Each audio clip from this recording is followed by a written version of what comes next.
At 10:05. I would say that we can start. So good morning, everyone. Welcome to our webinar.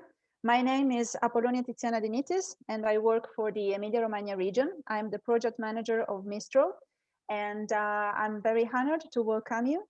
I will bring also the best greetings and let's hope enthusiasm from Attilio Raimondi, who today unfortunately cannot join us. But I hope that you will enjoy our event.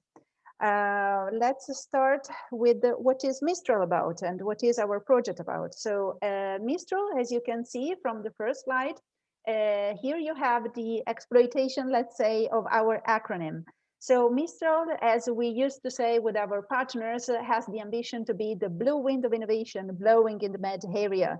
As you can see here, we are quite a big team. Our partnership is composed by 15 partners with different kind of organizations involved, adopting the triple helix approach. So we have public authorities, so ministries and regions, rather than clusters and research centers. And plus, in addition to the 15 partners, we have also 9 associated partners. And as you can see here, we represent quite well the Med cooperation area. Our overall duration is about 48 months for a total budget of approximately 5 million euro. What we have done so far, so we have basically implemented a very successful, I would say, so some activities, and we have started with the starting phase. Through the implementation of the starting phase, we have really started at academic level, I would say. So the different 5 sectors of the blue economy, which has enabled us to collect a lot of information and a lot of data that have then enabled us to draft the MISTRAL Blue Book, which has been really very much appreciated even by the EU Commission. And it is available and downloadable from our MISTRAL website. Here you have a scheme about the 5 blue subsectors that we have studied and investigated. And as you know, today we will focus on the blue biotechnologies. What we have done with all this data and with all the information that we have collected, basically we have then tested all the knowledge acquired in order to implement 2 key activities during the testing phase that has been just concluded last year, which were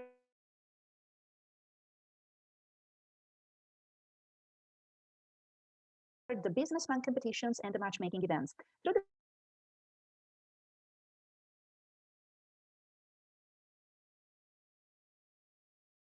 innovative business ideas in the different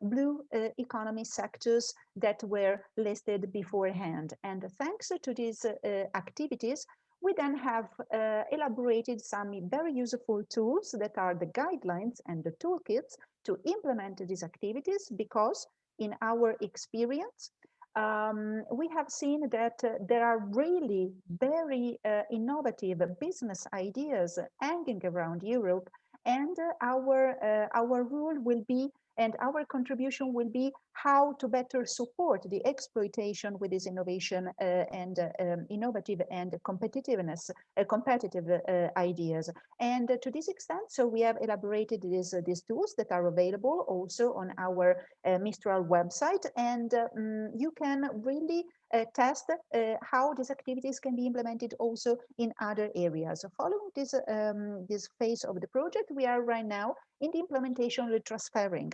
We are indeed arranging learning lab, what we call them, so at national, but also at international level. And through the learning labs, we would like to transfer the knowledge that we have acquired through the implementation of the starting and also testing phase of our project.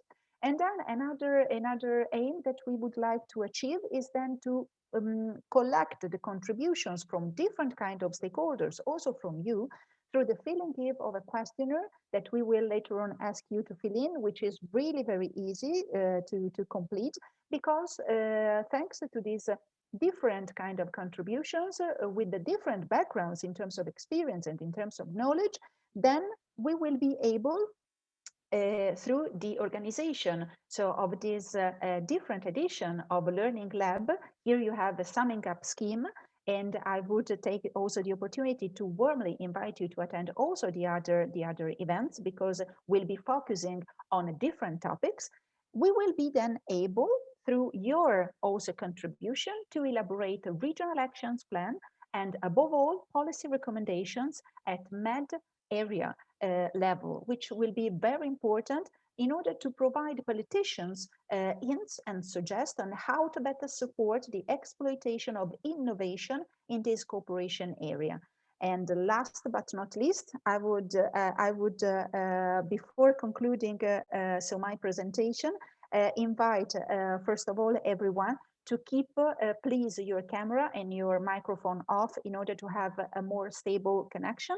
And for every kind of question you would like to ask us, please use the chat box in order to keep a record of all your questions, because in case we will not be able to answer to all your questions during the event, we will, however, be back to you afterwards. And as promised, here another motto that comes from the other side of the coastline of the Med area, which is Africa. They used to say that if you want to go quick, you have to go alone, but if you want to go far, you have to go together. So thank you very much for your attention. I will leave the floor to Fedra Francocci, who is our moderator for today. She is a researcher at the Italian National Research Center, who will introduce you the following speakers for the coming session. So thank you very much for your attention. Fedra, the floor is yours. Thank you, Tiziana. Thank you, everybody, for being here and for your attention.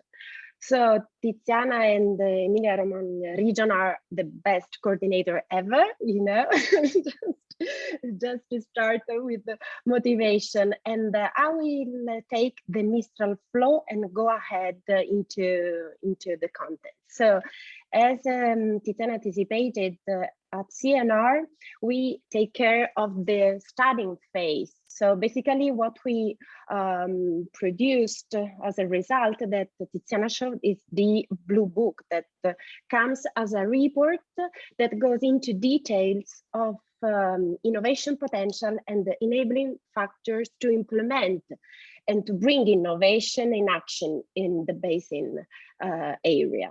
So in order to reach this goal, we started a collaborative approach within the MISTRAL partners, so within the consortium. So it has been a long work. It has been successful, as Tiziana said, and we released this roadmap for how to bring innovation in our countries. We looked at the established sectors as fisheries or aquaculture and tourism, of course, but also we go into details of the promising sectors as the blue biotechnology that is the star of the day. So I will ask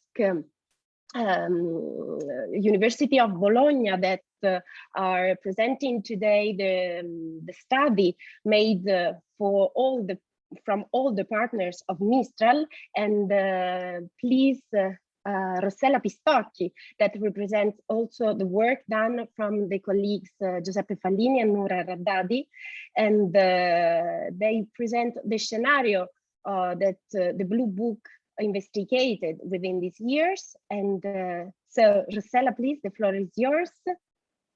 Okay, can you hear me? I'm also, very well. Okay, and can you see the presentation? Perfect. Presentation, okay. So I will introduce the blue biotechnology sector, and this sector can be defined as the application to marine organisms of science and technology to obtain service and goods and from these organisms. But the biotechnology is as some specific aspect, as the marine organisms are considered both the source and the target of biotech applications. Another specific aspect is that the blue biotechnology is connected with other biotechnological fields, because there are subsectors which correspond to several other fields. For example,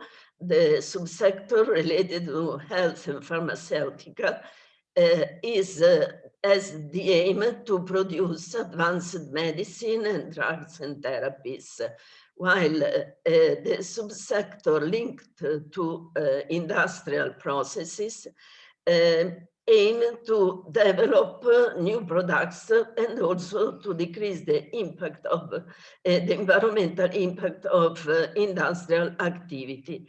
Then there is a subsector dedicated to agriculture, but also livestock and aquaculture, where the aim is to produce animal feed and diagnostic to obtain sustainable crops and to increase aquaculture production, among others.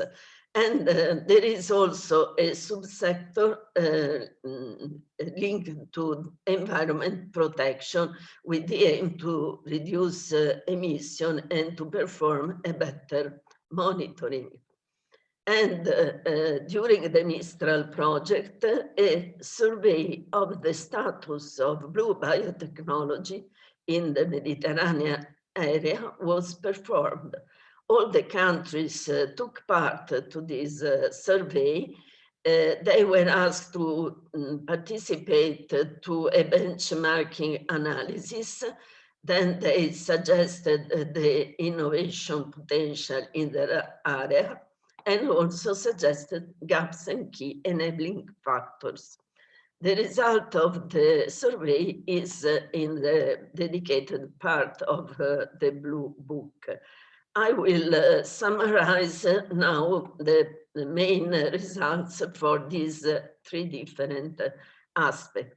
So starting with the benchmark analysis, all the countries were asked to answer about the readiness level in the country by taking consideration, for example, the socioeconomic dimension, the presence of dedicated policies, the presence of clustered funding agency, research group, research infrastructure, and similar question.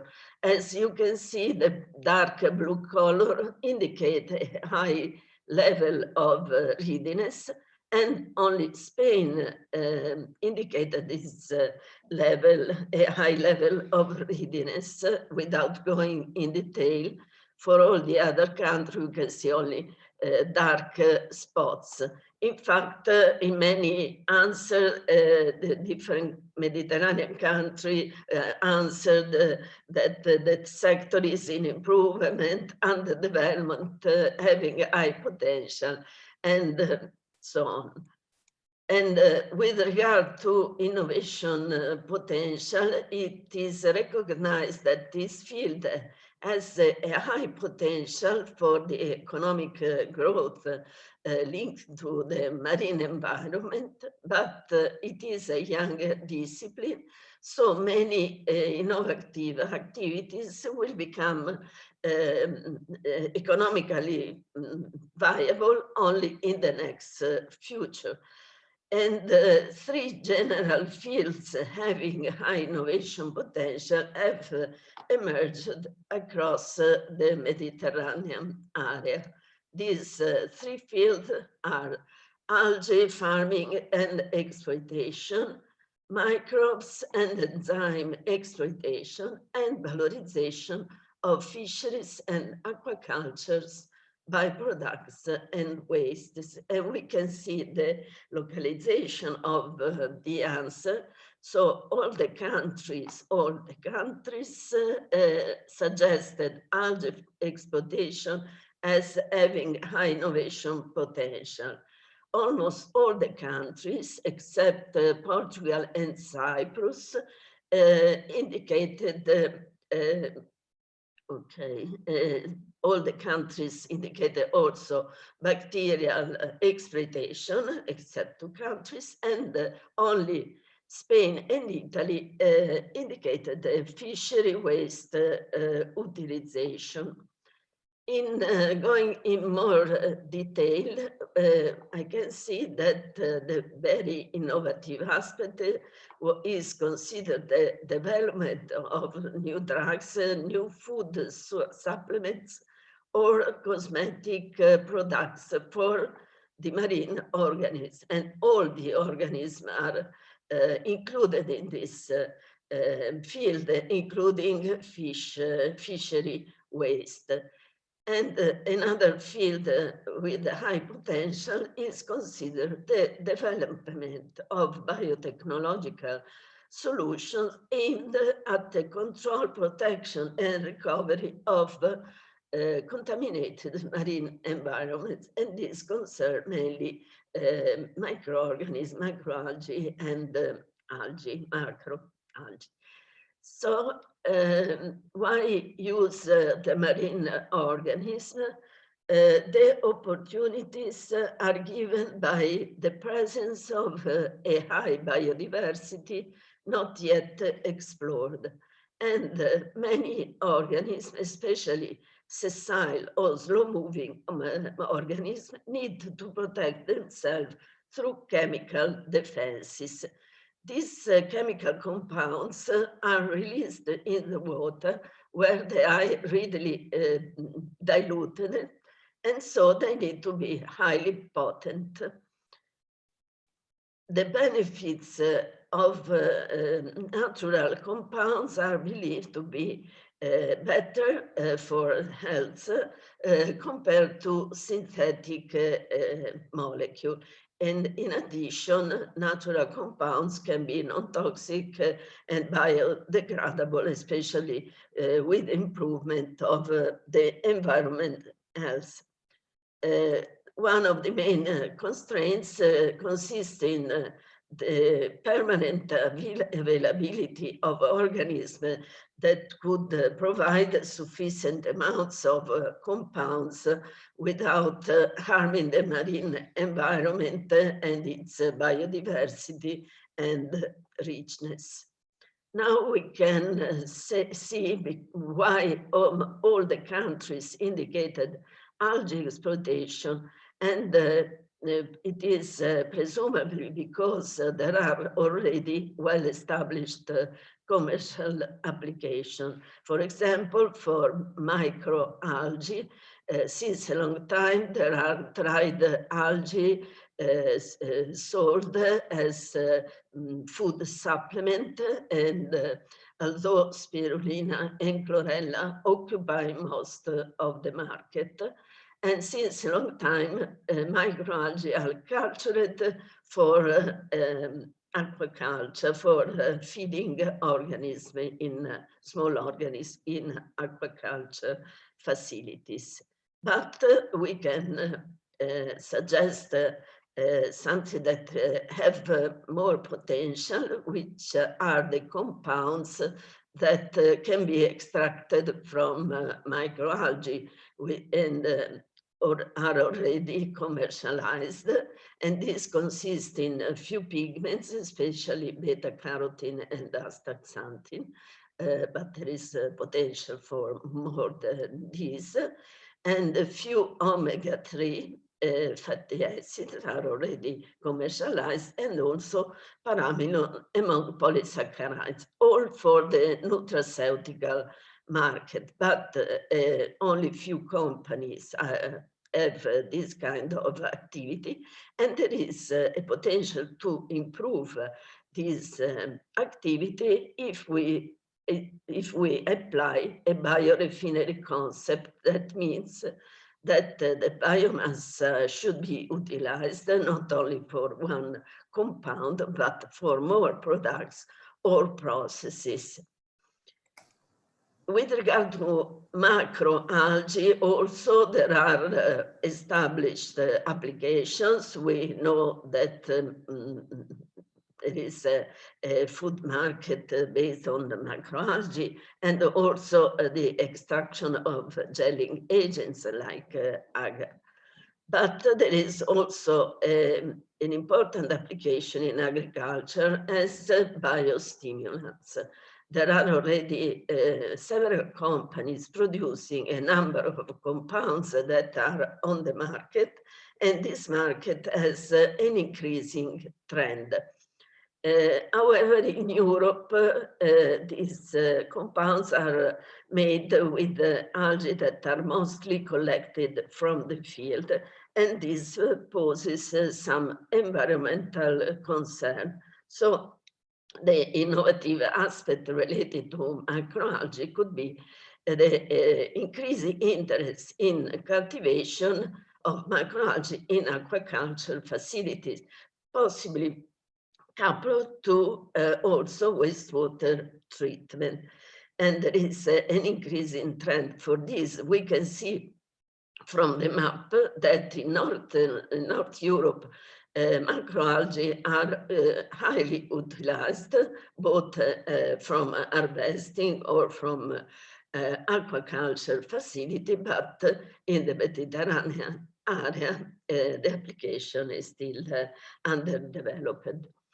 And finally, the very high innovative potential, as I said before, could be the use of these organisms to produce molecules which could be useful for pharmaceutical, nutraceutical, and cosmeceutical application.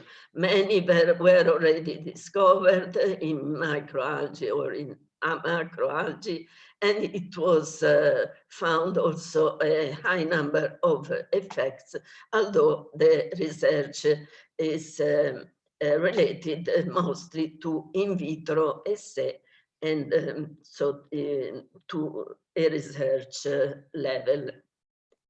So coming to the microbes and their enzyme exploitation, there is potential to utilize the marine organism, as there are already a number of products available for industrial processes and also for bioremediation of soils and wastewater, but with for the terrestrial environment.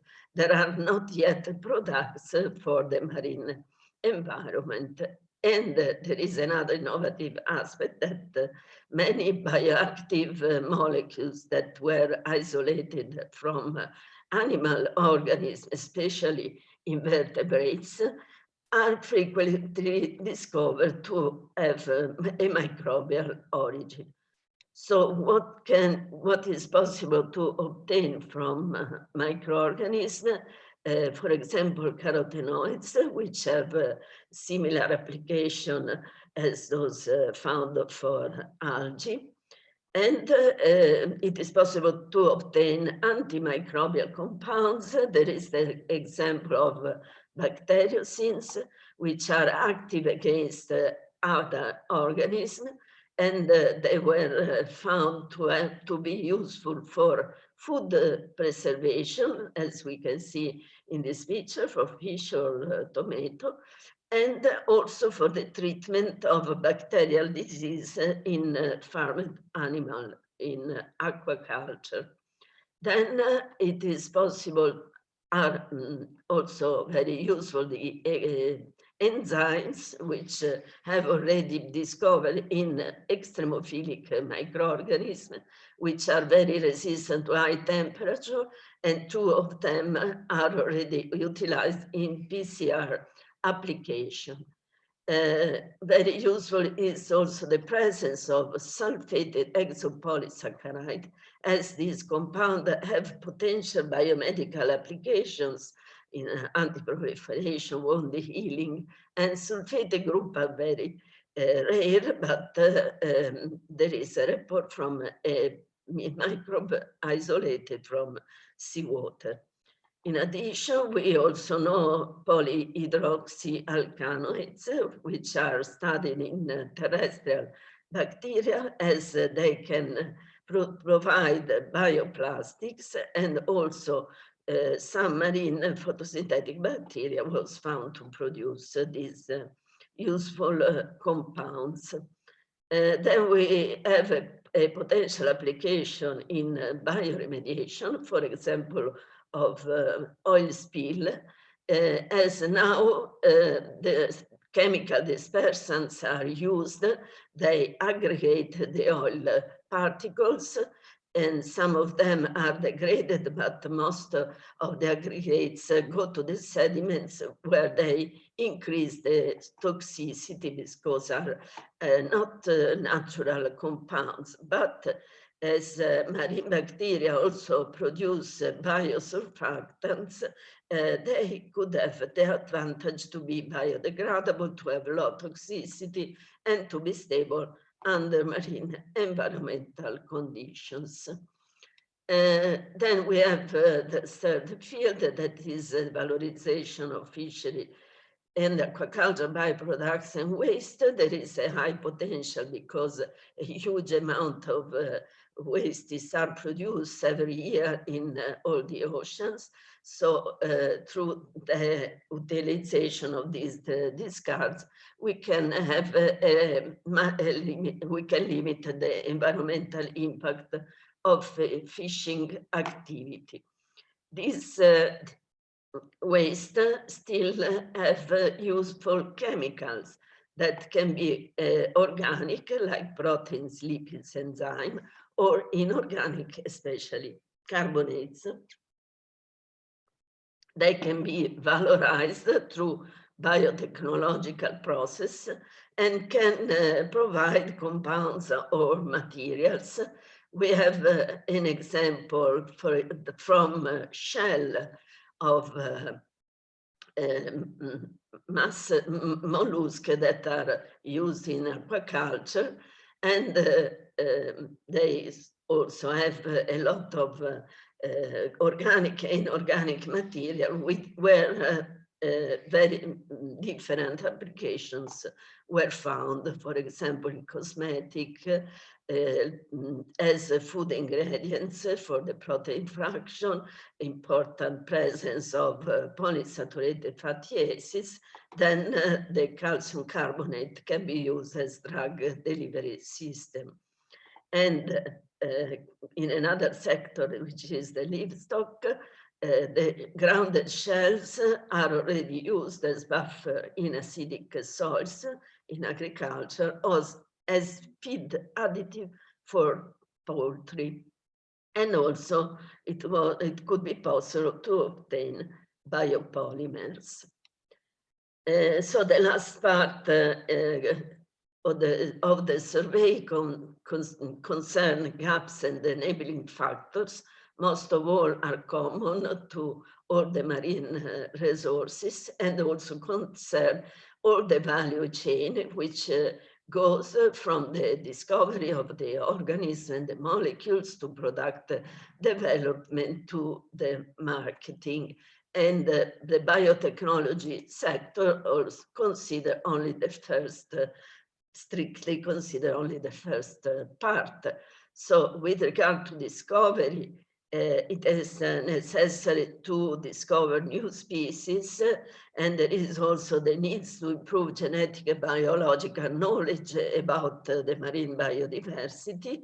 It is important to conduce a bioprospecting activity that is actually looking at extremophilic organisms. With regard to research development, at the moment, these activities are performed mostly by university research institute and spin-off. And there is the need of higher interdisciplinary cooperation, also collaboration between companies and research institutions, and of intersectorial training. And also must be increased the demonstrations of the whole value chain. With regard to the product development, one of the aspects includes the development of a sustainable production strategy, and this concerns the issue of the availability of the organism. So we have still problems linked to cultivation, even of microbes and algae.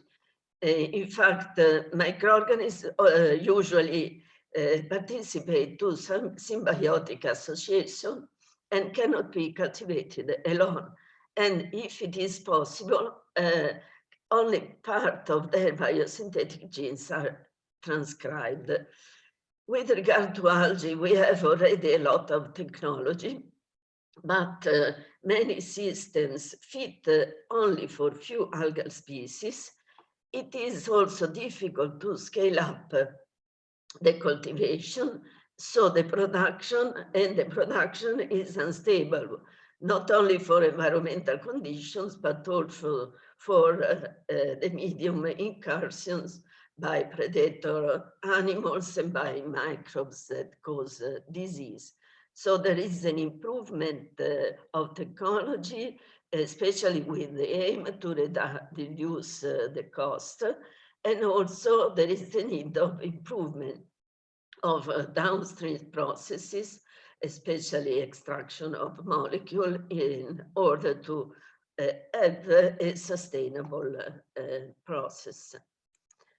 With regard to the enabling factors, there are few common to all the organisms and all the sector, and especially we know that the market for natural products to be used in nutraceutical cosmetic application, the market for a new generation of food products, or the market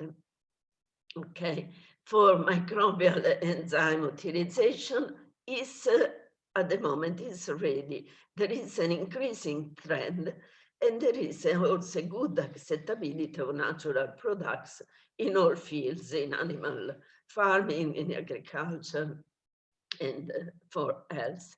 Then we can say that blue biotechnology sector can have also a positive impact on a number of different sectors, as we saw in the beginning.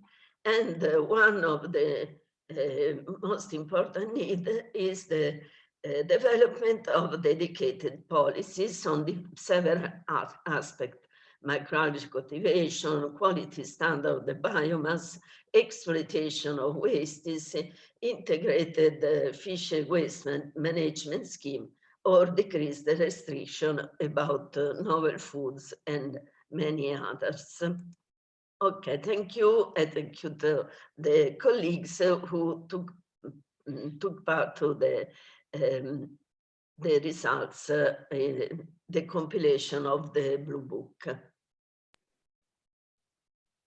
Rossella, many thanks for this wide picture of the complexity of the sector, because you highlighted very well the positive outcomes, but also the hurdles and a bottleneck for the exploitation of and the implementation of the potential at Mediterranean, but not only level. And I'm sure that there are many questions for you, but as anticipated, please take it for the end. And I invite all the participants to write down the question on the chat box so we can collect and then take it for discussion. And again, following. Do you see my video? Yes. I don't know how to do. We can ask support from the webmaster. And I think that on the top where you see like the light green, but I cannot. Okay, no. And then maybe Danilo can support you. And we know that there are many potentials and challenges for the implementation of the blue biotech within our basin. But in order to translate the enabling factors into enabling conditions, I'm sure that there are much more work to be done.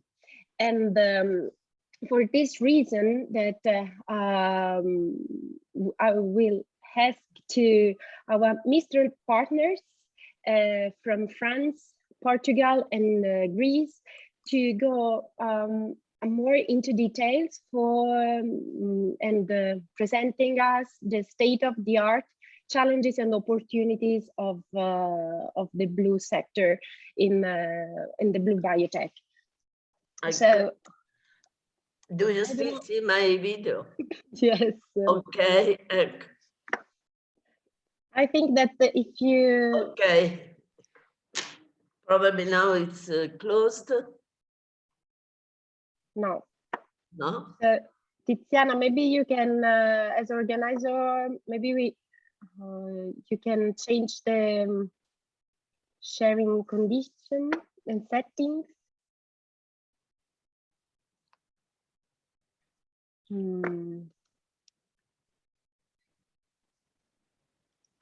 I'm trying, yeah. But I've done it. Okay. The power of Great. Okay, great. Okay, so I will start from France, and I have the pleasure to introduce our MISTRAL partners, Paul Mer Méditerranée, and good morning, Ocean. Nice to see you. And good morning. Yes, it's not Ocean, even if I have the wrong account. But my name is Colin, and I will start the presentation and leave the floor to Ocean afterwards. So I'm just sharing my screen. Yes, it should be good now. Perfect. Yes. Thank you, Colin. Okay.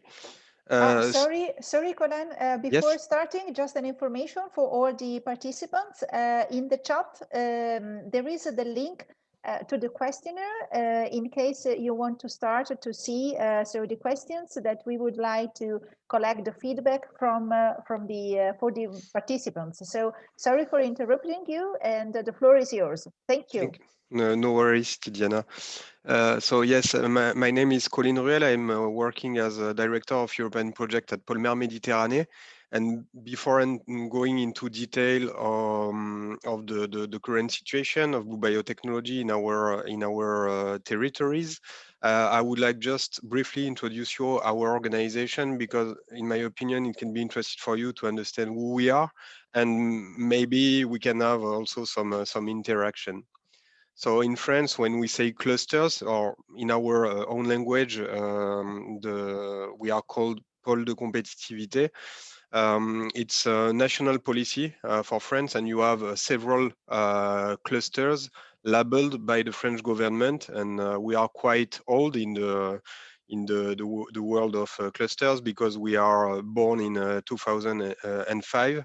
And since then, there are several phases in the policy to continue or not the label. So a cluster, for those of you who don't really know what it means, it's a combination of actors of different kind, research, industry, small and medium enterprises, and big industrial players in a given sector. So in our case, we are covering all the maritime field. I will detail that later on.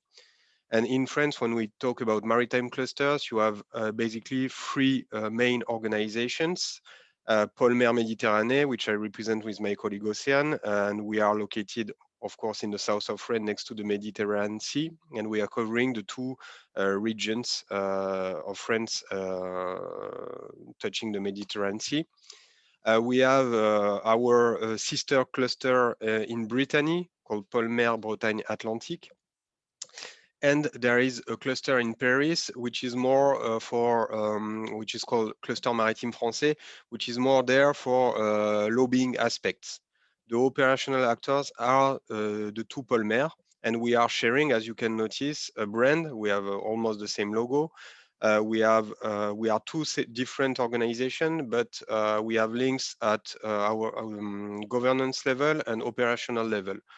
To give you a concrete example, when a French entity organization has an innovative projects and need support, we decide together if we provide this support or not, based on what is existing in France. We will not support twice the same innovation, basically. It's to try to have an harmonized approach for our country.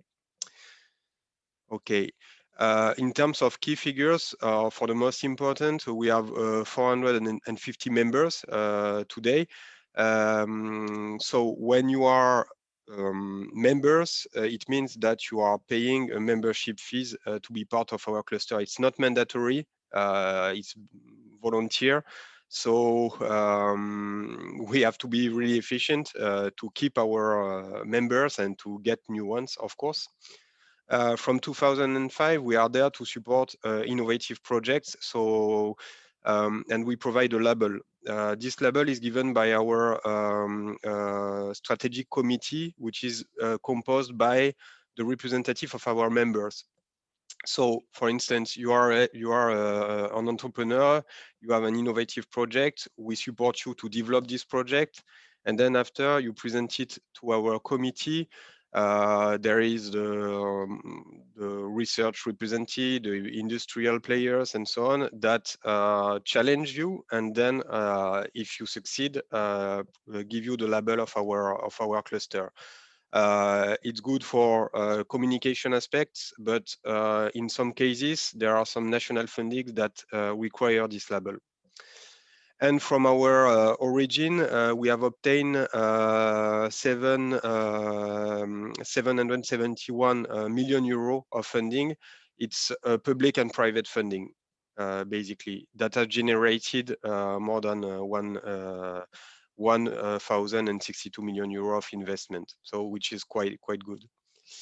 As I was saying, so we are not a cluster only focusing on blue biotechnology. Blue biotechnologies are one of our domain, but since our origin and historically speaking, we are located in Toulon, where you have the biggest naval base of France for the Mediterranean. So the defense sector is the historical domain that we are targeting. But now we are on the sixth domain. Basically, for those who know the blue growth strategy of the European Commission, we are covering all these aspects, so naval and yachting, marine mining and energy resources. Mostly there, you have to understand offshore wind energy, floating offshore wind energy in the case of the Mediterranean. Marine biological resources, so it's there where you have the blue biotechnology domain, as well as fisheries and aquaculture.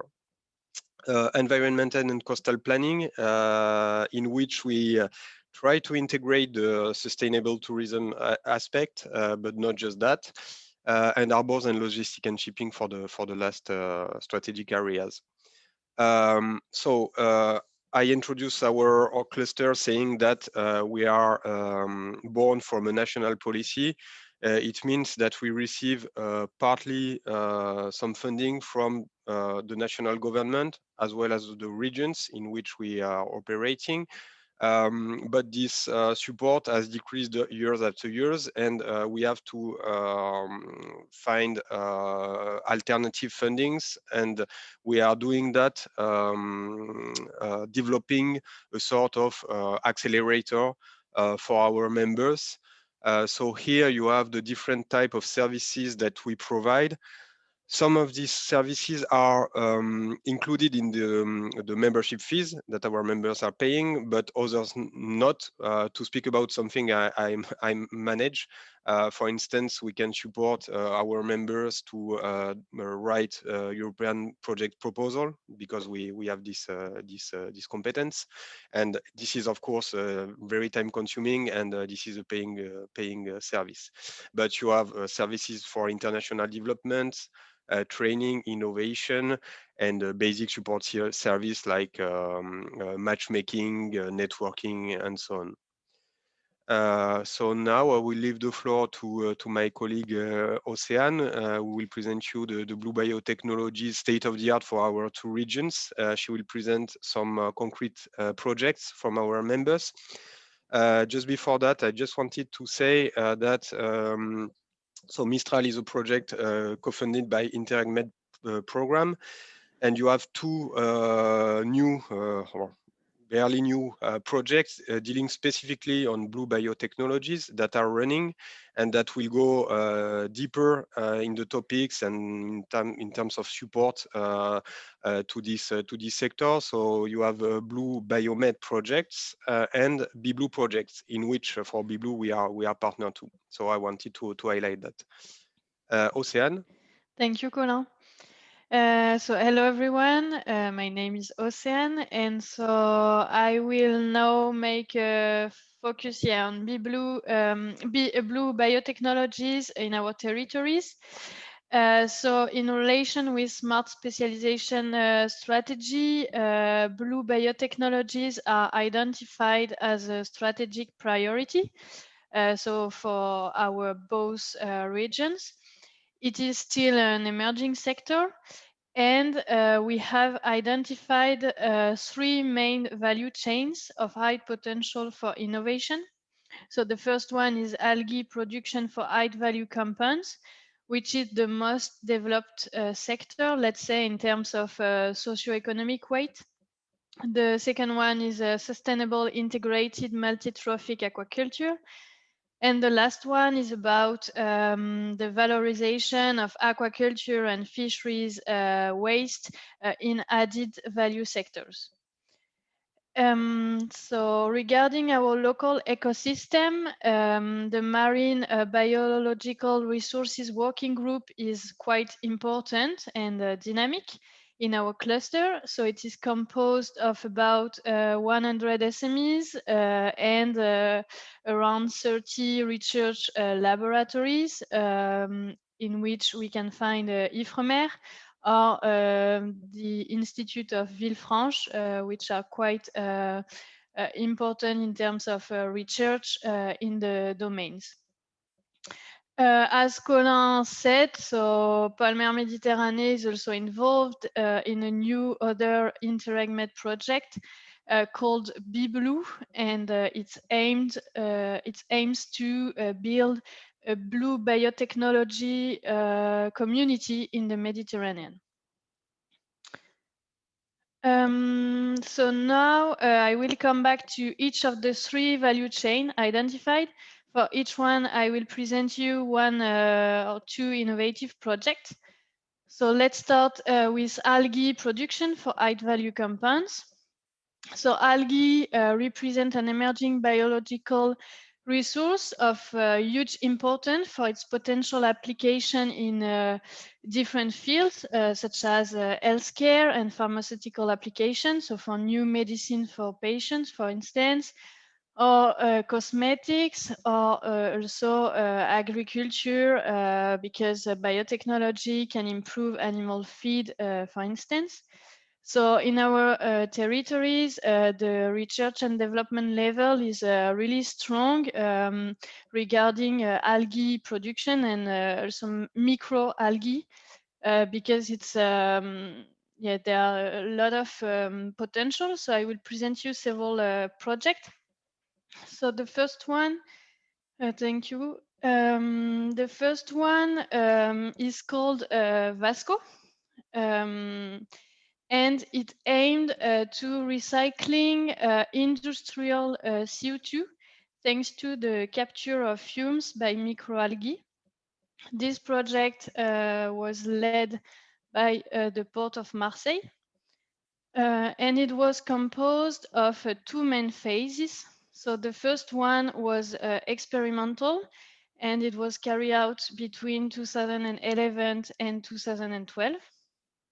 The objective was to demonstrate the feasibility of the capture of industrial gases with high CO2 content, resulting from the industrial activities of Fos-sur-Mer area, so which is the area around Marseille, by cultivating microalgae in open space. So after that, the project entered in an industrial research phase by making tests on the Ifremer sites in Palavas. So the results were really positive. This solution to cultivate microalgae for treating industrial fumes without pre-treatment, because the fumes are directly injected into the culture tanks.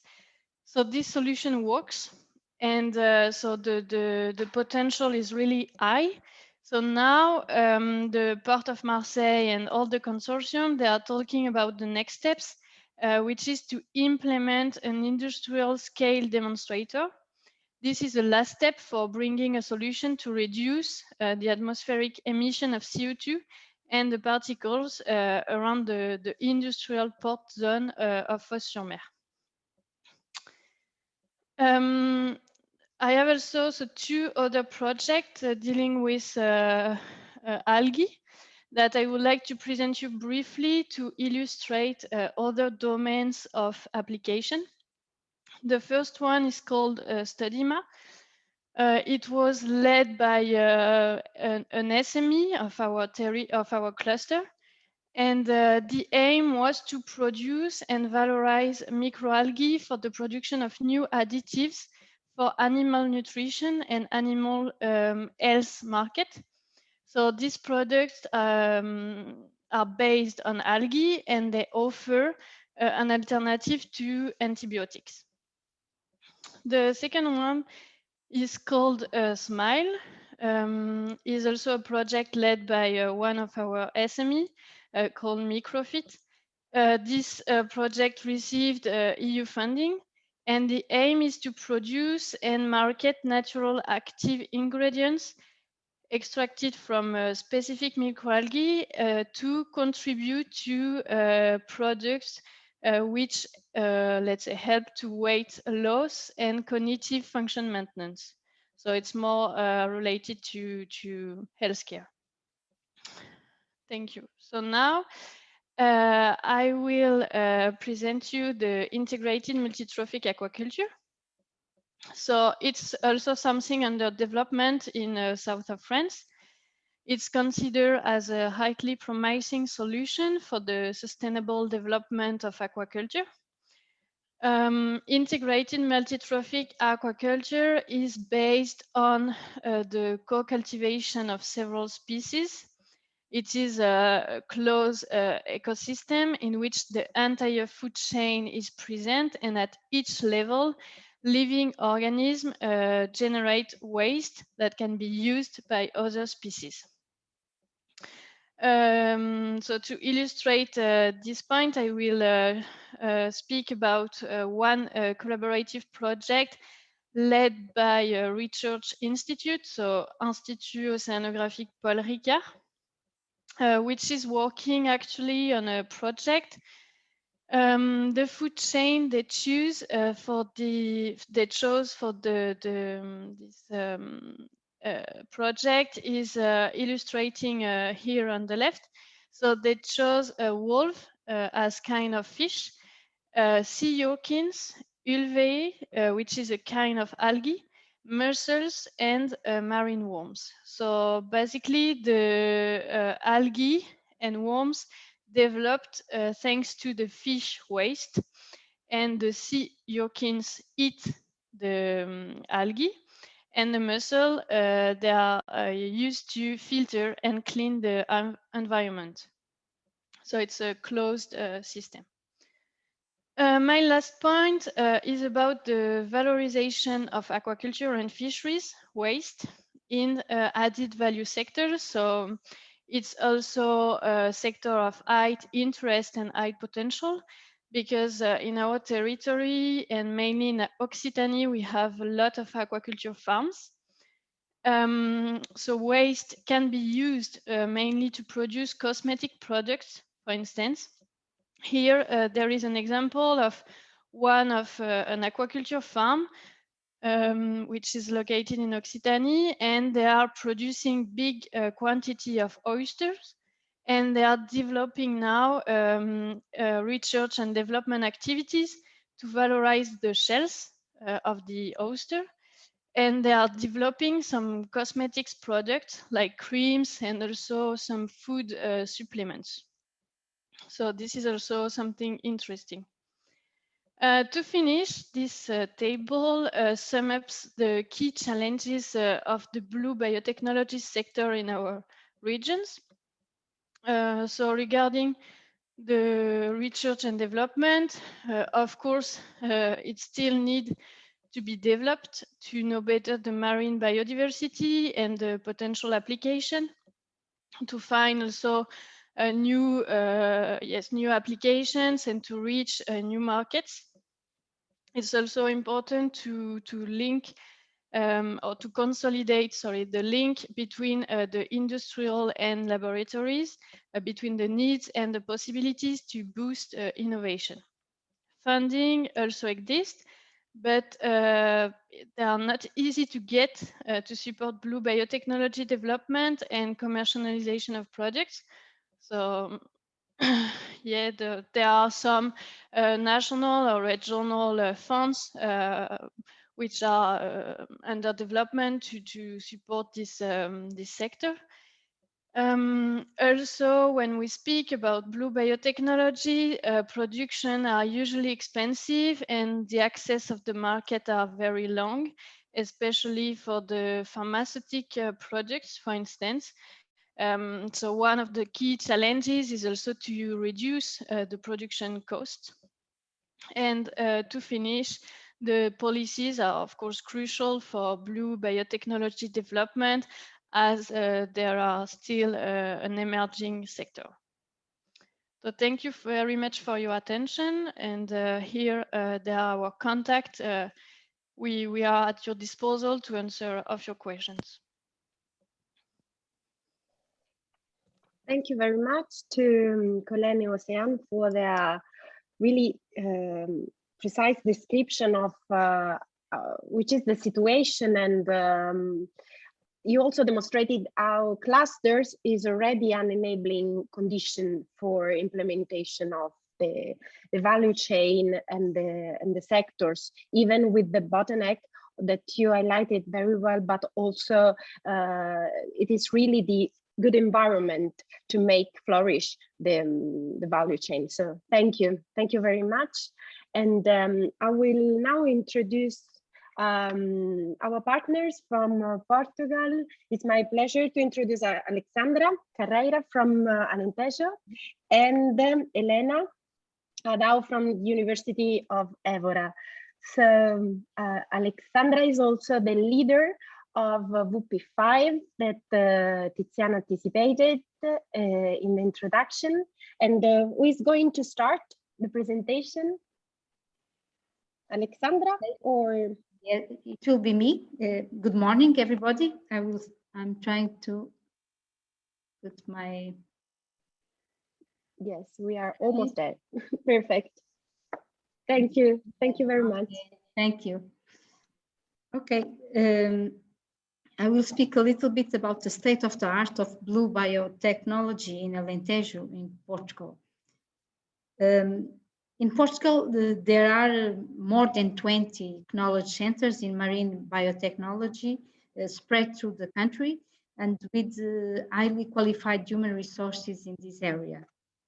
But however, the key point for the development of blue biotechnology in Portugal is the establishment of an efficient and effective relationship between the research centers and the industry. I think we have to improve this relation in Portugal. In recent years, some national research centers have been initiating a seaweed production projects. Currently, with the demand for marine products for food, cosmetic, and pharmaceuticals, and given the good and small bulky algae, this can be an activity of interest for even for small companies in our country. Promising experiments with algae for industrial deployment of CO2 and for fuel production is another area of great interest here in our region and in our country. Given the size of the sea under the Portuguese jurisdiction and the potential that is already known, Portugal could be an important player in this industry in the future. There are some companies in Portugal positioned in some of these areas but there is much more to be done, such as the use of fish waste and other species that we use in our food, algae production, among other equally lucrative activities that can be improved.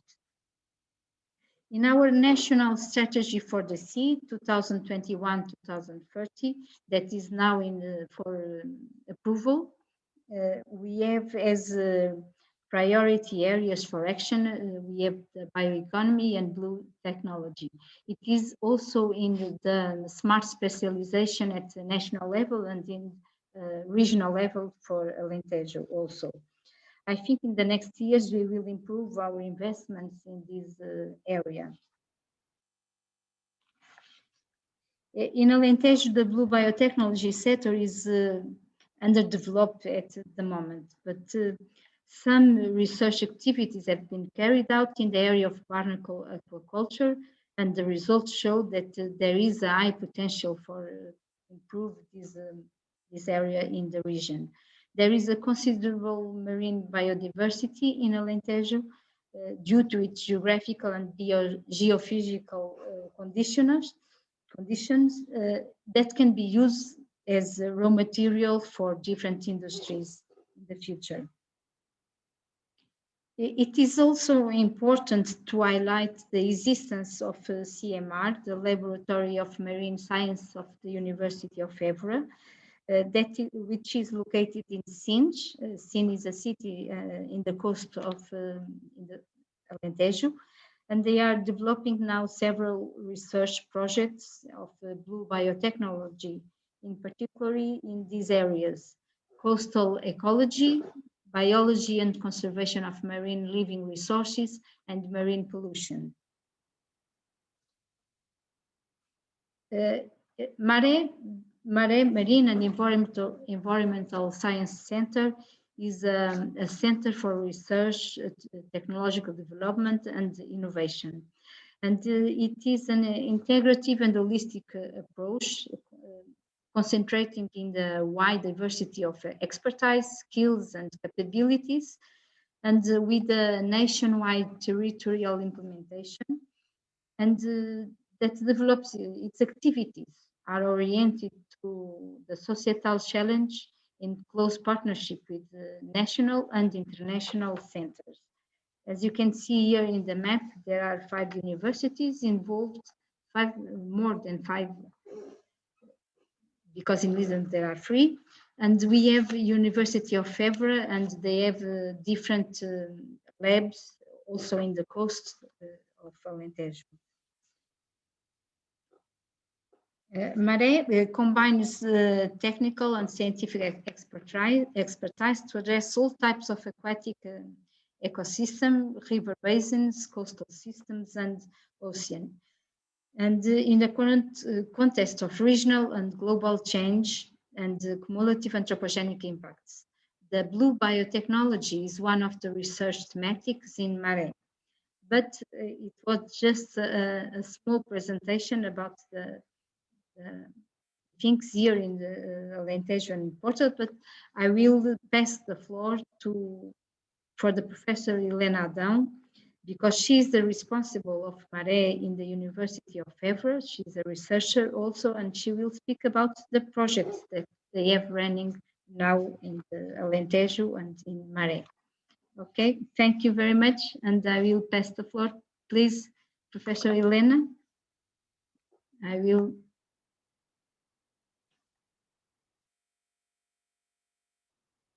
Okay, thank you. Thank you. Thank you for your nice presentation about MARE. Sorry, but start many calls now. Wait.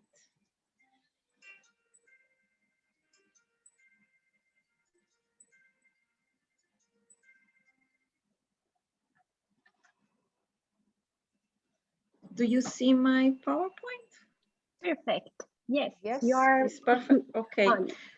Good morning, and thank you for the invitation for participating in this webinar. It's with pleasure. I will present some few examples of our work and our research. And my presentation will be focused in some aspects very important to is following in parallel go along with the sustainable use of the oceans, seas, and marine resource. That means we must develop the methodological advances to assess the use of the oceans. As you know better than me, the blue grow is focusing in these 5 sectors, very important sectors in the marine environment, coastal and open sea environment, and they are very important drivers for blue economy. But there are an aspect very significant, because these important sectors of the blue grow has a strong impact and have effects in the function of the ecosystems. And I give you some examples. And the question is why to assess the sustainable use of ocean, seas, and marine resources? Because these drivers of blue economy and the blue grow have effects in the marine and coastal environment. And I give you some pictures to have an idea how important it is to assess and guarantee the sustainable use. This is an example of aquaculture offshore, and for example, ocean energy. There are strong effects in the seabed sediments too, because the introduction of these structures on the deep sea. Other example is the technology developed to mining the ocean, deep sea mining. They are very complex. They are very strong effects. And for example, it's necessary to introduce these platforms, some activities with a strong impact in the environment. Why to assess? Because they are strong effects. Is to have an idea of the type of vehicles developed to the seabed deep sea, the deep sea mining. You see here the man, and you can have an idea of how big are these vehicles. So blue economy needs important tools, and there are in Europe and in Europe we have very important tools. Many tools are being developed since the last years, and special one I will to point out, because for me I consider a civilizational important tool. Because looking for this marine directive, the Marine Strategy Framework Directive is a civilizational important tool. And why is so important? Because they have a goal, and the goal is, in spite the work we are done there, in spite the sector we are developing, in spite the human activity, we must always have the good environmental status in marine environment. It's important to achieve always the good environmental status. And good environmental status, that means the environment, although our use of the marine resource, always we must to maintain maintain the function and the resilience of the ecosystem, and more or less have sure the marine ecosystems are in good health for the future generations. This is an important goal, and this is important to follow. And for follow this, as you know, this directive, we must assess, we must achieve the good environmental status, this GES. In practice, that means we must assess in any place we explore or we use the marine resource or the coastal and marine resource, we must always to assess these 11 qualitative descriptors. And this is very interesting because this is one of the hard and complex challenge for science, because we need to have a lot of scientific knowledge to assess these 11 qualitative descriptors. And when we need to achieve the good environmental status and to assess that 11 descriptors, we need it in 3 levels. We need to assess in 3 levels, by species, by habitats, and this is really the new, is we need to know how we change the ecosystem interactions. That mean interaction, we need to know how the ecosystem is in good functioning, and this is a strong gap in our knowledge. We know a lot in species, we know a lot from specific habitats, but we need to study very hard, very deeply how ecosystem works. So we are focused in understand how the ecosystem are their interactions, and how the activities, human activities, change these interactions, and to guarantee the ecosystem is ruled well. So in our marine research center, as told my colleague, they are spread for all countries, but we have a group, a pole in University of Évora. We work in several this line research, and I will present some aspects related with our webinar, more relate with biotechnology and technology to exploring and monitoring. And I will give you some examples of our working we are doing and what kind of research we are developing. Is only a few examples, but we can have an idea. For example, we are working relate with advanced tools for technological tools for exploration and monitoring. We have several projects. One, for example, is more focused in the movement of the fish.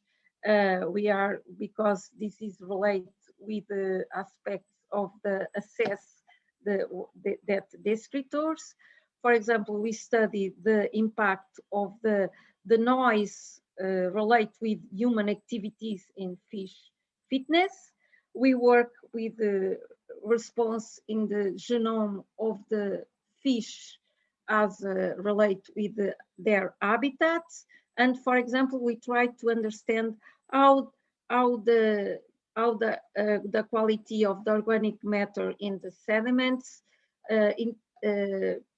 shape all the food web. The food web is very important because it's the best way to measure, to understand the interaction between the different components of the ecosystems and how the activities of human activities change this interaction. And if the food web is in good in good healthy, sure the system is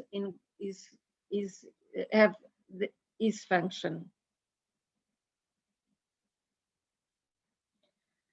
For example, I will talk you about this project. Is a monitoring project, is a Portuguese coastal monitoring network, is implemented in several components. We have you have hard observations, satellite observations. We have in situ sensors, and the fish are synalite, and all data is collected in a geoportal. And to have an idea, we have in the 3 coastal systems, we have this kind of buoys, and we collect every 50 minutes. Every 50 minutes, we collect data. This data is storage and then is collected in the geoportal and is available for our stakeholders can use for their activities. For example, relate with the monitoring of movements of aquatic organisms.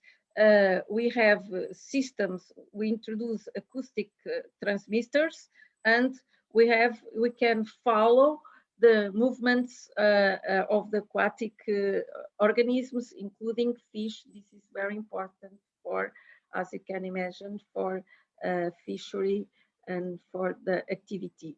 All data is collected in that geoportal, and the people can use, and this geoportal is in link with other systems, and this data is available for several countries in Europe.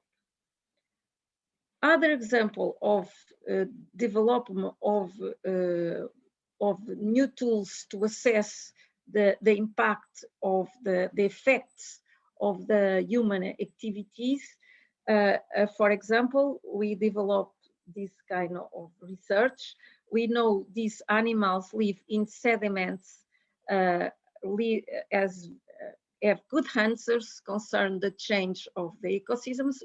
We can read a lot about the interaction in the ecosystem and the integrity of the ecosystem based on this group of organisms working that live in that sediments.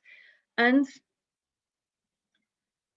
although they are very complex to identify and is extremely complex, and the expertise needs a long time to have training to identify these animals. So although they are very good for studies in marine ecological marine ecosystems, they are very difficult to work. So we develop technology, for instance, and try to develop new tools that we can use these assemblages, these communities for. And I give you the examples.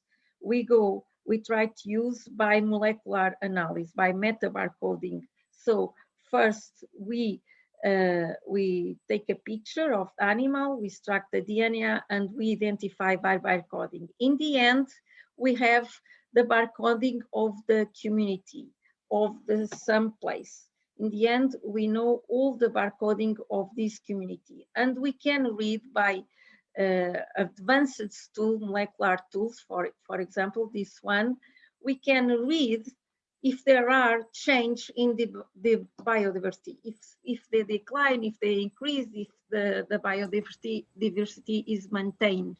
And is similar to a kit. We have the barcode, and we can read after the change of that barcode.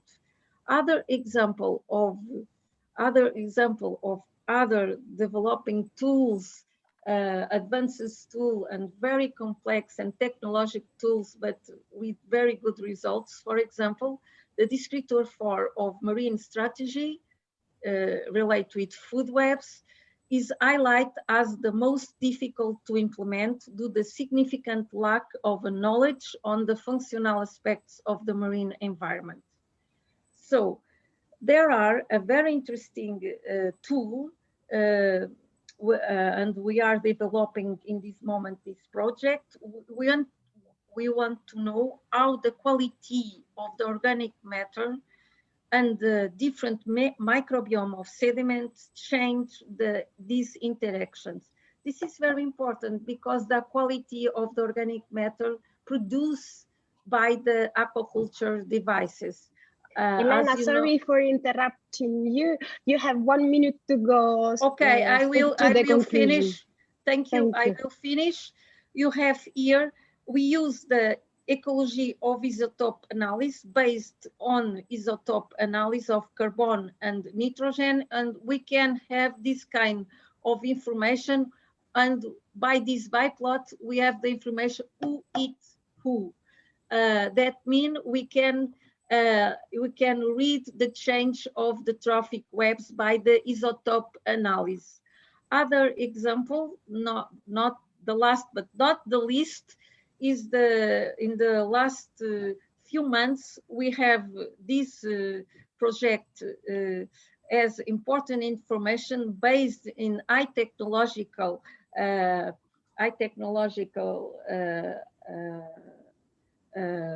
methodology. We can have in this moment a digital model about the continental shell of the Sines and Vila Nova de Mil Fontes from southwest coast of Portugal, and we can have the information about the seabed, the map of the sea, the deep platform shell. And this is very important for fish, for aquaculture, to assess the movement of fishes, to identify habitat mappings, and this is the base of the blue and the blue growth, the blue economy. And my message is a very important message. Blue is not only because we are working in marine environment or coastal environment, is because we need to assess and guarantee the good environmental status and guarantee the ecosystems are healthy and ready for next generation in spite the blue grow. Thank you very much. Thank you, Elena. Totally agree on this conclusion. Thank you very much for your inspiring presentation, and thank you, Alexandra, and for all the support and the information. I have to run a bit, so it's my pleasure to introduce the next panelist, Dr. George. Please, could you help me on the pronunciation? And I don't know if I will be able to pronounce at the end, but I will practice. And thank you very much. You are presenting today the experience for Greece from the HCMR, so the Hellenic Center for Marine Research.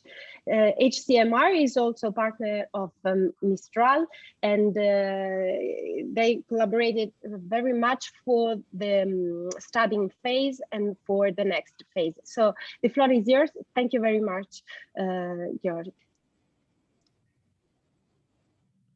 Thank you very much. Good morning or good afternoon.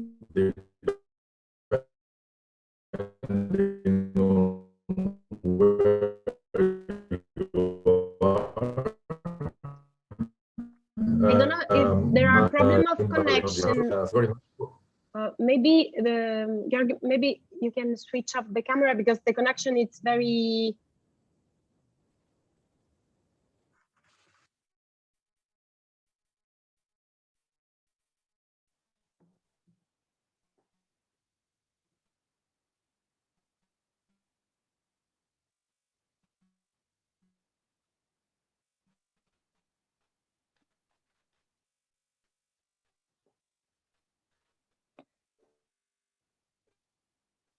I see that the presentation is stuck. Can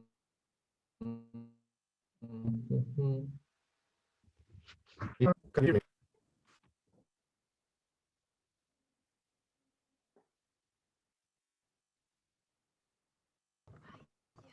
Yeah, sure. Can you hear me now? Yes. Yes. So the Is problem it a is bit better? No. I hope that you can still see my screen. No, not at the moment. Maybe you can take the camera off and try to re-share your screen. And by the time Yes, yeah, our speaker, so take control. Yeah, it seems that now appears. I would kindly ask to the previous speaker to answer to a question that was asked to her concerning the previous presentation. So thank you very much. And the floor, George, is yours. It seems that now it's working properly. Okay, sorry for this small technical problem. My name is George Triadafilidis, and I'm working at the Hellenic Center for Marine Research. We thank you very much for your kind invitation. I have seen very many interesting presentations, and one of the reasons that we wanted to further explore the valorization of animal byproducts, fish byproducts, and discards in Greece was exactly this question. Do we have the adequate quantities in order to further valorize and exploit fish byproducts? This is something that our project Bioaxiopio, which has as a title production of high quality and added value biomolecules utilizing fishery byproducts and discards, is trying to answer. So the Bioaxiopio project aims at the exploitation of fish byproducts and discards, which currently are thrown away through the current supply chain after handling, marketing, and processing, towards the production of high added value biomolecules, such as gelatin, various forms of collagen, unsaturated fatty acids, and minerals trace elements. The objectives of our project include designing and developing a network for the collection, handling, maintenance, and transfer of raw material of fish byproducts and discards from the fish auction, as well as the various fish resale points, which include central fish markets, supermarkets, open seafood markets, to selected collection points and processing facilities of mainly the Central Markets and Fisheries Organization, that is an organization that controls 11 fish landing sites in Greece. Second, the creation of practical solutions for the separation and proper storage of fish byproducts and discards according to the category of high added value biomolecules to be produced. The development of protocols adapted to Greek species of fish byproducts and discards for production of high added value biomolecules, gelatin, hydrolyzed collagen, collagen peptides, fatty acids, and mineral trace elements. The elaboration of an integrated national business plan for the exploitation of all raw materials from fish byproducts and discards by CMFO. So the above objectives intend to add value to each kilogram of harvested and now discarded fish biomass, and to apply practices that have been already applied in several European countries following adaptation to Greek conditions, meaning species, way of transport, legislation, etc. Here you can see our consortium, the Hellenic Center for Marine Research, and Dr. Yannis Kotzamanis, who unfortunately could not join us today, is the coordinator. In this project from HCMR participate 2 institutes of the 3 overall. It's the Institute of Marine Biology, Biotechnology, and Aquaculture, that is led by Yannis Kotzamanis, and the Institute of Marine Biological Resources and Inland Waters with Dr. Machias and Dr. Tsagarakis. It is the Central Markets and Fisheries Organization, which, as I told you, has under its responsibility 11 fish landing sites throughout Greece. It is also the section of pharmacognosy and chemistry of natural products of the Department of Pharmacy of the National and Kapodistrian University of Athens, Dr. Roussis and Dr. Ioannou, and the consulting company NAVS. Now, some definitions so that everyone can understand some technical terms. So discards or discarded catch is that portion of the total organic material of animal origin in the catch which is currently thrown away or dumped at sea for whatever reason. It does not include plant materials and post-harvest waste such as offal. The discards may be dead or alive according to the FAO definition. The bycatch, when we say bycatch, this is the total catch of non-target animals. Discards are not a subset of bycatch since the target species is often discarded. The discard rate, which is the proportion of the total catch that is discarded. The catch, which is used to refer to the gross catch. Catch includes all living biological material retained or captured by the fishing gear, including corals, jellyfish, sponges, and other non-commercial organisms, whether brought on board the vessel or not. Plant material, again, is not considered part of the catch for the purposes of our study. Landings refer to the portion of the total catch brought ashore or transshipped from the vessel. The landings information contained in the discard database is derived from a range of different sources. For a given set of catch statistics, it may be difficult to determine whether the value are landed weights or the live weight equivalent of the landings is there. And finally, the term animal byproducts of category 3 refers to what results from the processing of fishery and aquaculture products in the commercial and processing chain. So, as part of, as you can see, our project has almost 800,000 euros value and a duration of 4 years. We took a small extension due to the COVID situation.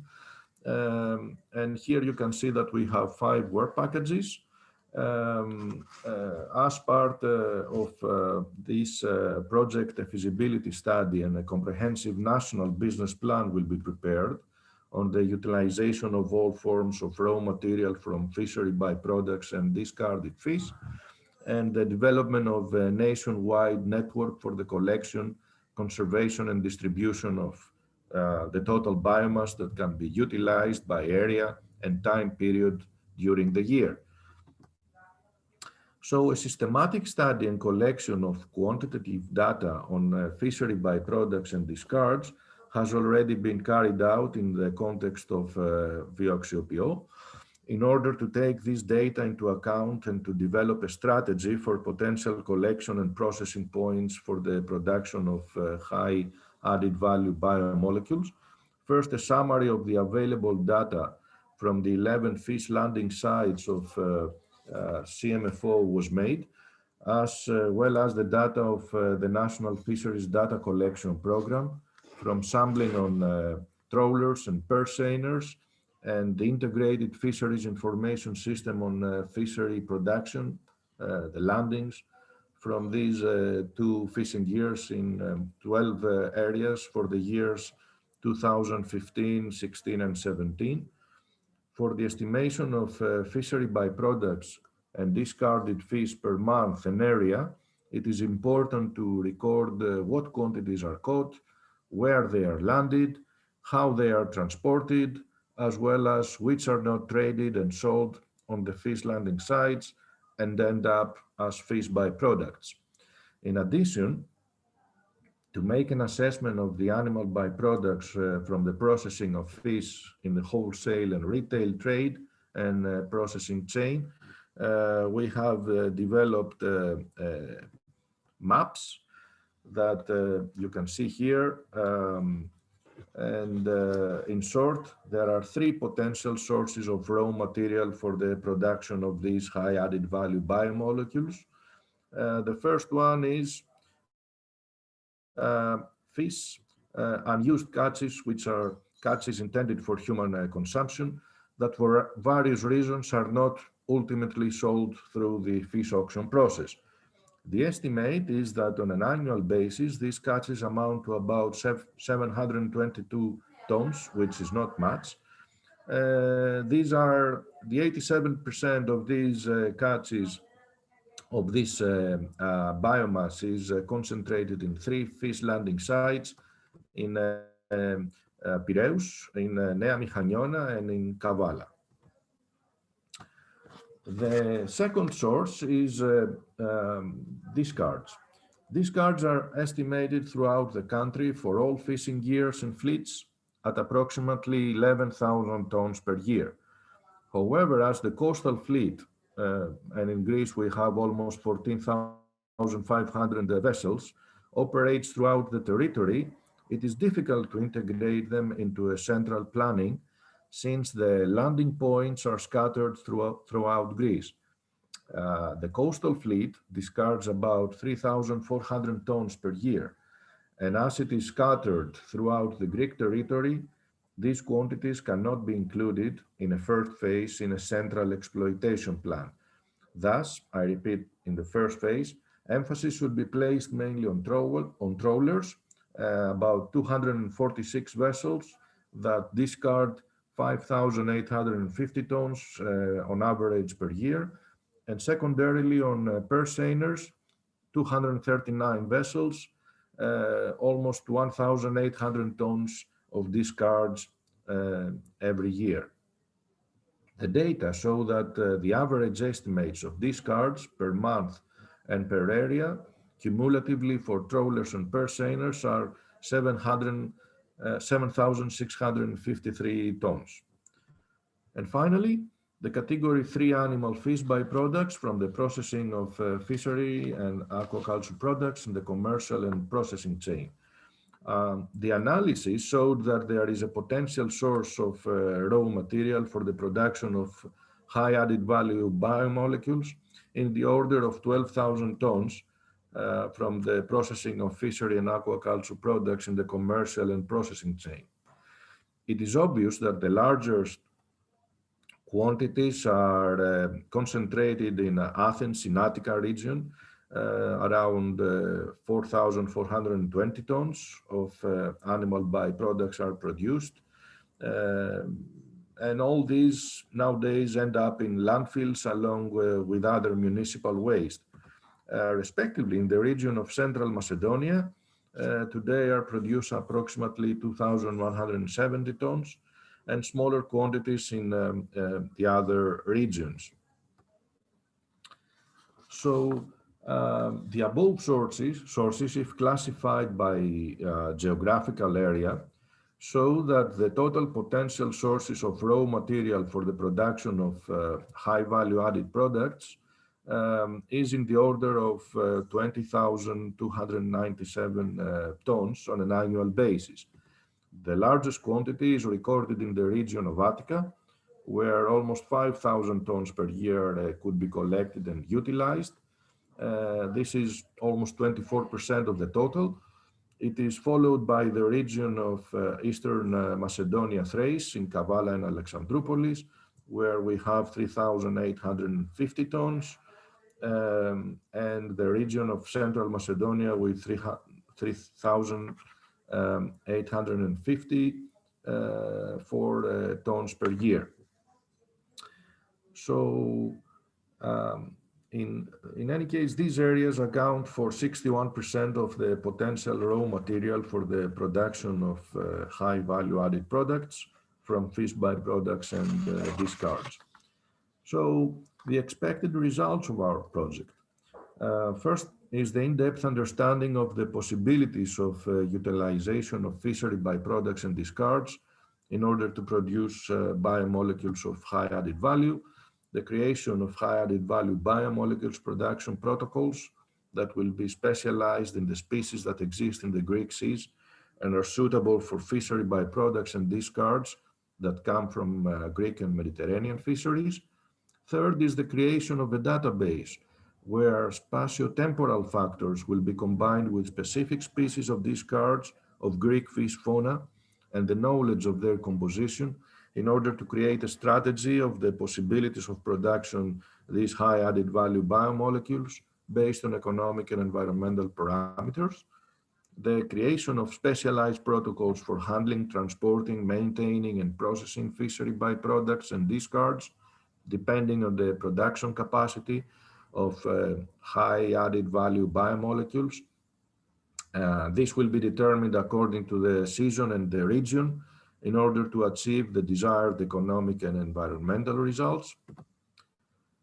5, the design of logistics and a suitable network for the collection of fishery byproducts and discards for the production of the biomolecules or other products that will add value to each caught or harvested kilo of fish.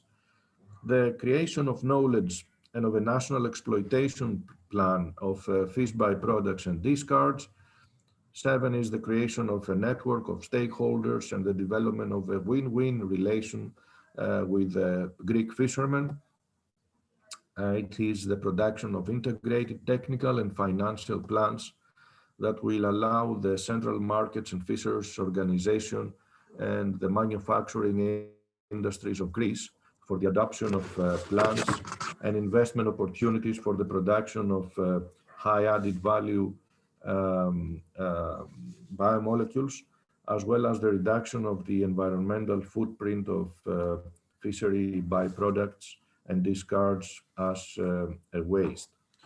So the last one is the optimization of environmental management in relation to the current situation and the creation of a more sustainable and rational way of operation in the fish landing sites and the central fish markets of Greece.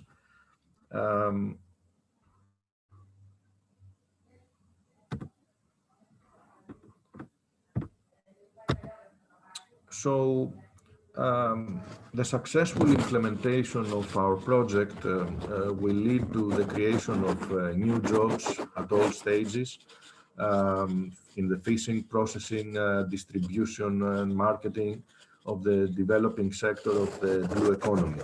At the same time, it will bring significant environmental benefits to local fisheries communities, but also significant economic benefits for both the stakeholders and the national economy as a whole. The Greek economy needs organized and integrated business schemes that will promote entrepreneurship, strengthen healthy competition, and return quality services to citizens, as the discards will not end up unused in the sea, and the animal byproducts of category 3 will no longer end up in landfills or as feed for fur animals, the common practice so far, but instead high added value biomolecules will be produced.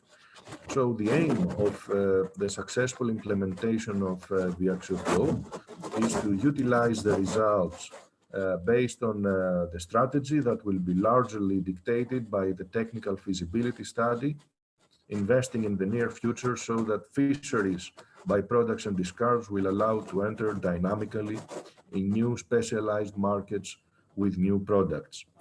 This is the vision and ambition of our project, and I want to thank you very much for your attention.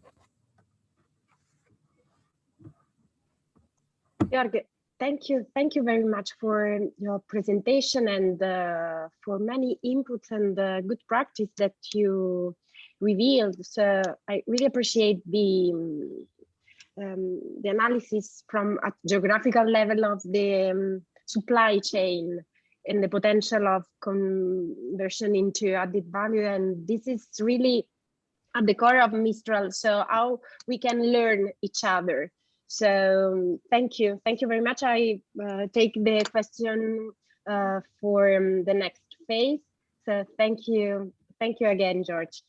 Now I'll translate the innovation potential into action. So now the floor is to companies and startup.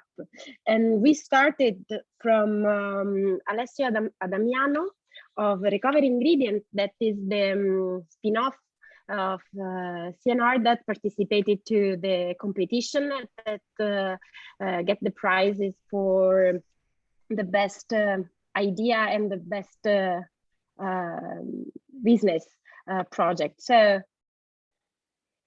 Alessio, are you there? Yes, I'm here. Okay. Thank you very much. I can't turn on the camera, but I don't know if you can see my screen. Perfect. You can see? Okay. So good morning, ladies and gentlemen. I'm Alessio Adamiano from Recovery Ingredients. We research, develop, and produce innovative materials from the circular economy of food byproducts that are able to replace material threat over health and environmental concerns in the cosmetic and in the agricultural sector. So this presentation will be divided in two parts, one on circular cosmetic and the second on circular agronomics. So we start on cosmetics. So today, consumers' awareness is at its historical peak. This awareness is particularly strong in the cosmetic field, where the demand for green and natural cosmetic is ever rising. To meet this demand, cosmetic companies are constantly looking to replace synthetic ingredients in their formulation with new and natural ones.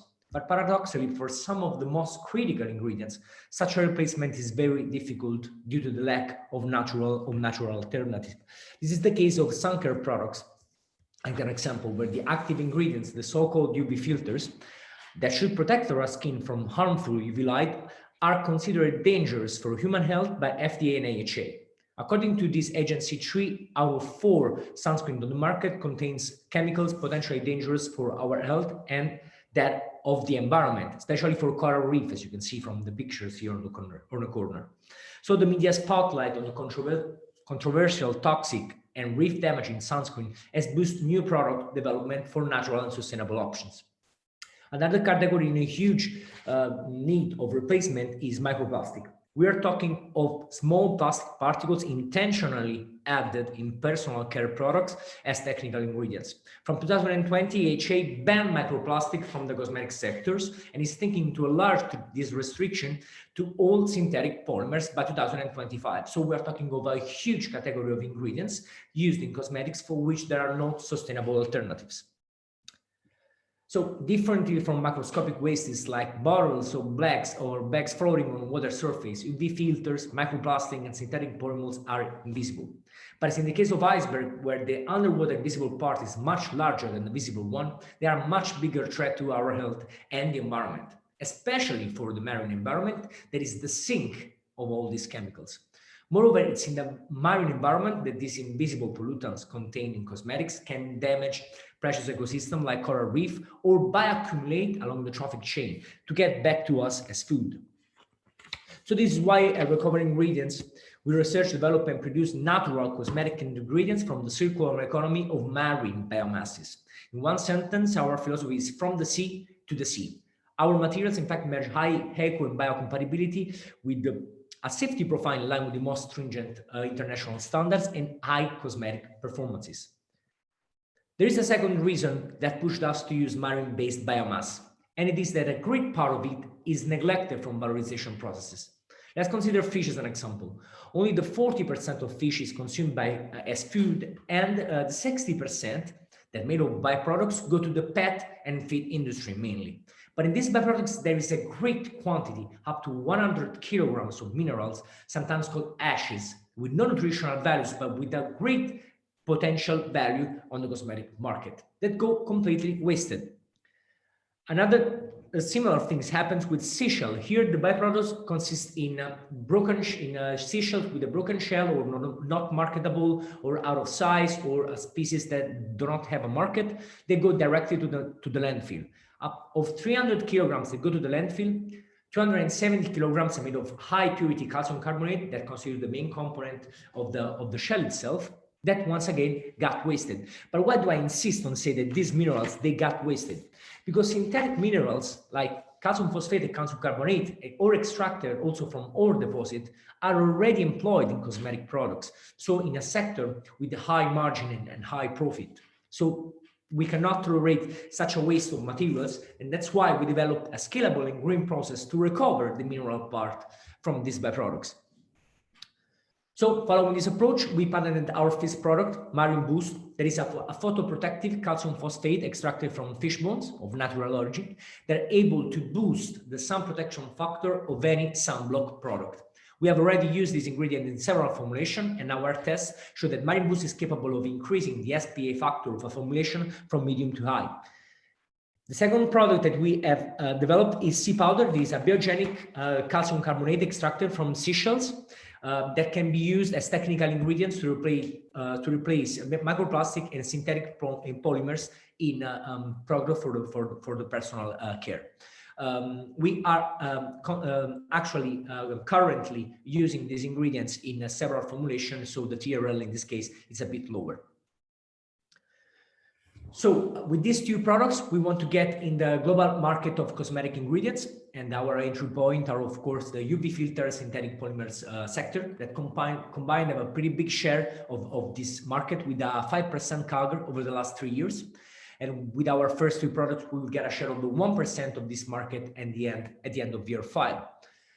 Well, where are our clients? Well, we think globally, of course, but we want to act locally. And in this regard, let me say that Italy is a great place where to start a business in the cosmetic sectors, as it is leader in the in a white label production for a number of brands. Just think that in this brand circle in Lombardy, there are 450 companies that act as subcontractors, and every year they generate revenues over 4 billion. And they all spend a considerable amount of money to innovate their products, having customer perception and regulations and new regulation as principal driver. In this regard, let me say that the substitution of UV filters and microplastics and synthetic polymers with natural ingredients are the two major trends at the moment. So let's now move on the second part of the presentation, the one on materials with agricultural applications. Using the same approach, we have developed natural ingredients for the agricultural sector, starting from waste from the food industry. In particular, we have developed a smart fertilizer with controlled release of phosphorus and a photoprotective material for plants. So we all know that the population on the planet has witnessed a boom over the past 50 years. And according to FAO, by 2060, the population on the planet will exceed 10 billion people. This will put food production system under pressure like never before. In the first place, the agricultural sector, of course. But the agricultural sector has been under pressure since many years by now. And how this in the need of a major production has came about by resorting to intensive agriculture, which uses enormous quantities of fertilizers. And here comes the real problem, because intensive farming wastes a lot of fertilizer and is very inefficient from the point of view of mass flows. This is evident if we look at the global trends of nutrient use efficiency in this chart. There is the efficiency with which plants use the fertilizers that the farmers give to them. Over the last 50 years, the efficiency has dropped, and we have been facing the consequences of this drop, of course.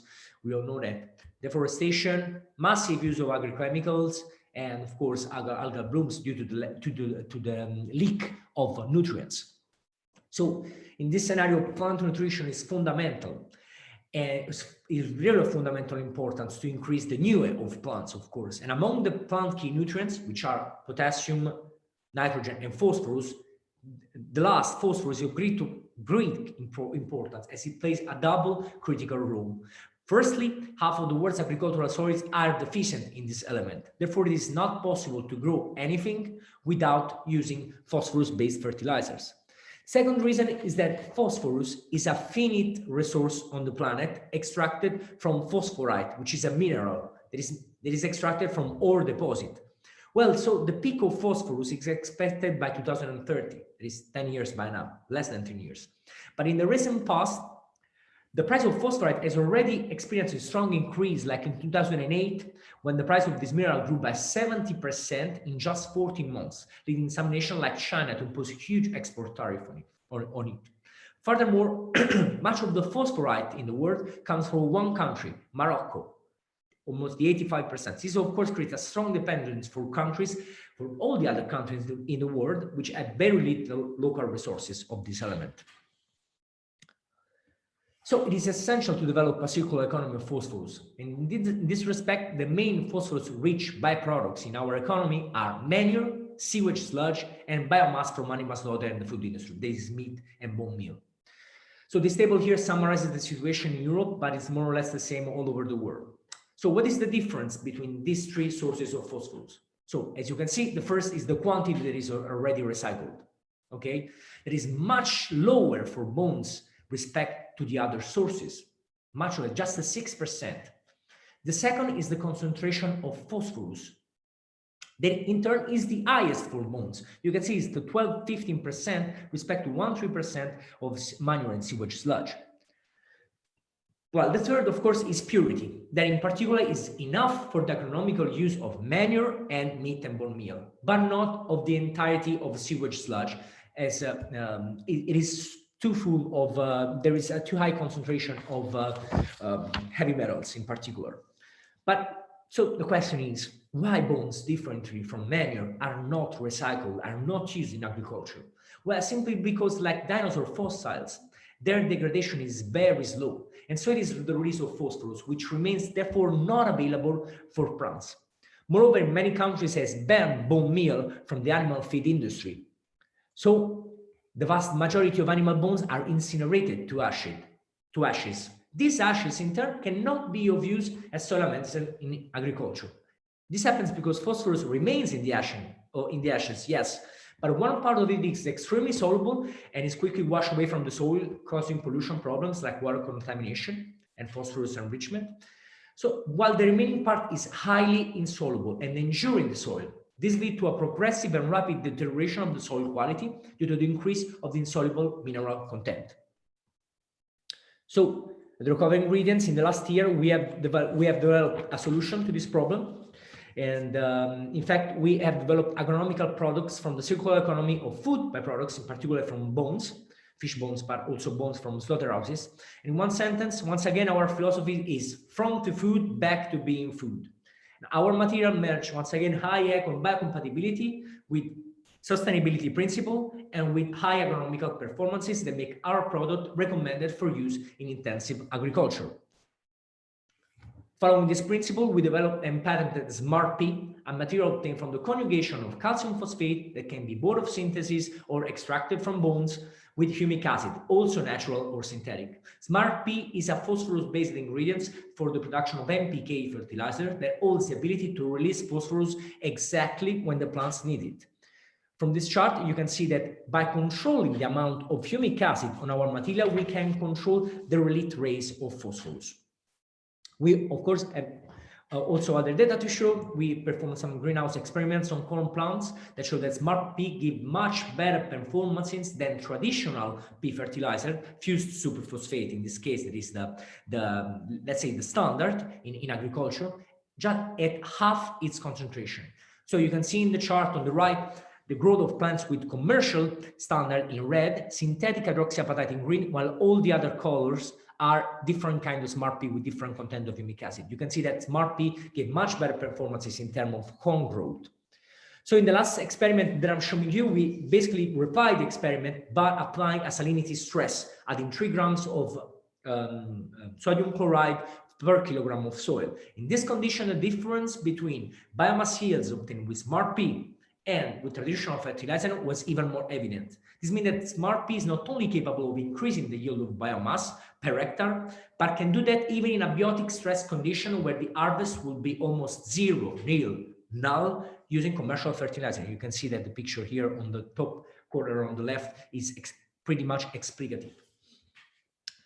So the market of Smart P is that of fertilizer, and in particular that of controlled release fertilizer, which is worth 2 billion euros globally. We plan to get a share of this market and make 1 million of revenues after the first year of commercialization of Smart P.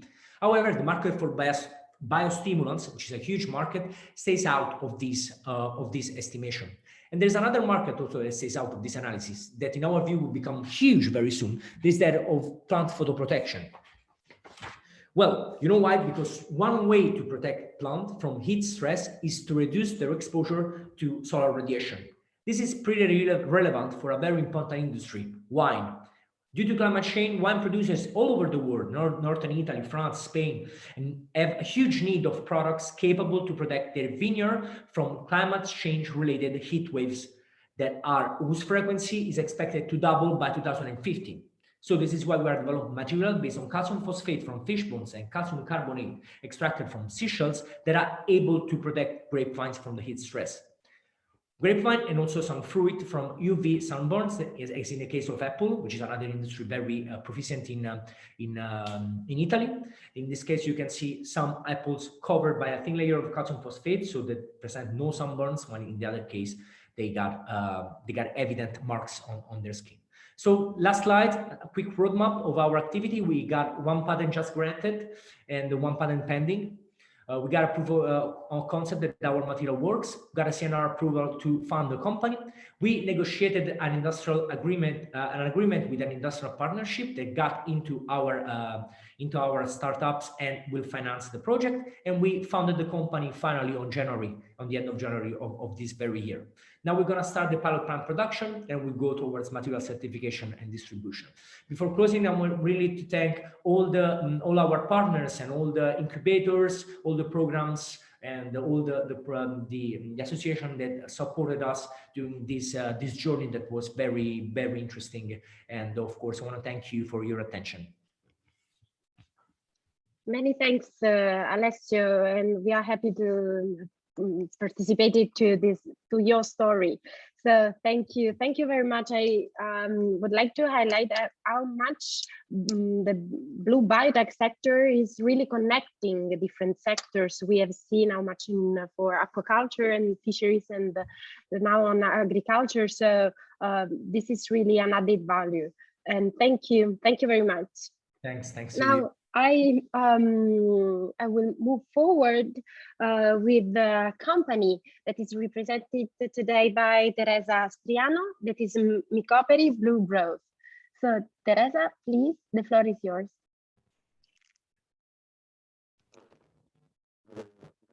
Everybody.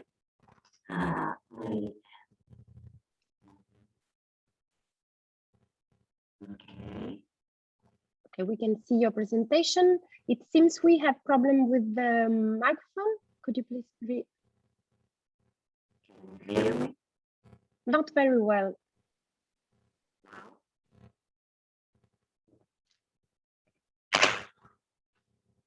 Now, can you hear me?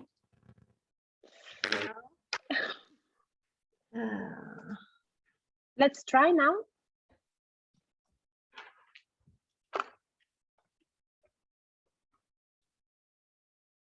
Petra? Perfect.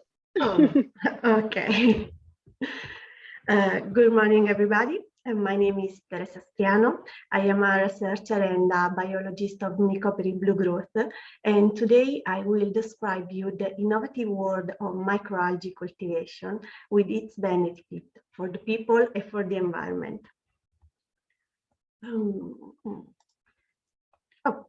First of all, I would like to introduce the company where I work, and then I'm going to explain what microalgae cultivation consists of, examining different aspects, physiological data, potential fields of application, and some problems that affect the cultivation and the industrialization, and finally, the aspects that can be improved.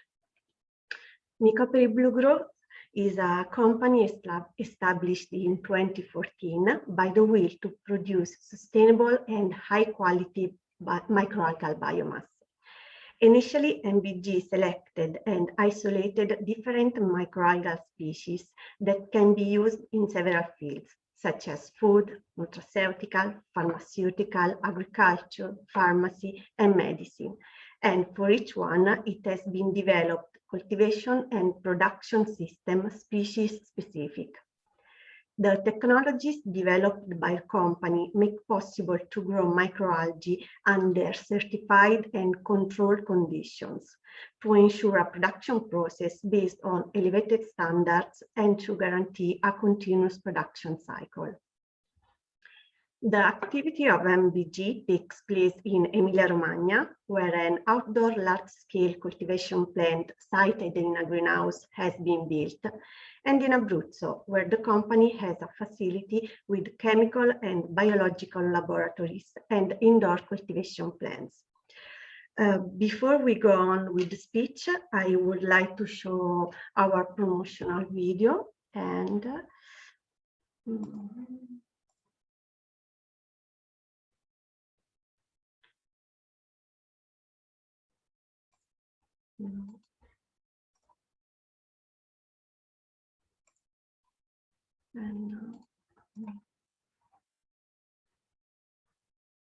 if I, oops.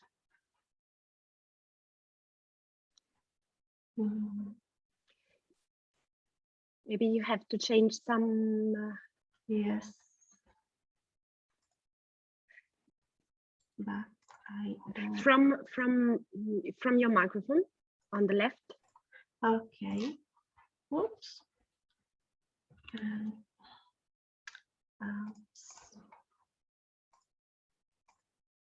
On the left of your screen.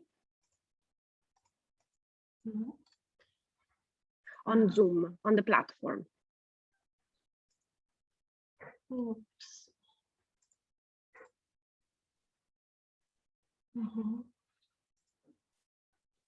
Well, unless Fedra, No, so in case I go on. We will, yeah, exactly, because however, the slides will be provided to all the people attending, so no problem at all. Yes. Don't worry. Okay. Thank you. Oh, sorry. So what are microalgae? Microalgae are microscopic and unicellular organisms. As you can see in the picture, they are single-celled, smaller than a human hair. Microalgae may be found in all types of habitats, ranging from marine, freshwater, and terrestrial, including the extreme one, like glaciers and deserts. These organisms are phototrophic, so they are able to convert solar energy and inorganic compounds like carbon dioxide into organic molecules, releasing oxygen, molecular oxygen. This process, called photosynthesis, is done by land plant and algae. Why do we have to focus on microalgae? Because of their simple cellular structure, microalgae are more efficient at photosynthesis than land plant. Indeed, microalgae possess greater ability to capture light, and in addition, they have CCM. These mechanisms facilitate carbon dioxide uptake that is pumped non-stop near Rubisco at high concentration and high speed. That results in a rapid biomass generation and in a great release of molecular oxygen. It has been estimated that almost half of the oxygen that we breathe is produced by microalgae. The ability of microalgae to sequester carbon and at the same time synthesize valuable compounds with potential applications in nutraceutical, pharmaceutical, and cosmetic industries makes them attractive for commercial deployment in a low carbon economy. Nowadays, around 200 species are used worldwide in several sectors. The first field of application I want to talk about is the use of microalgae as resistance inductors in agriculture.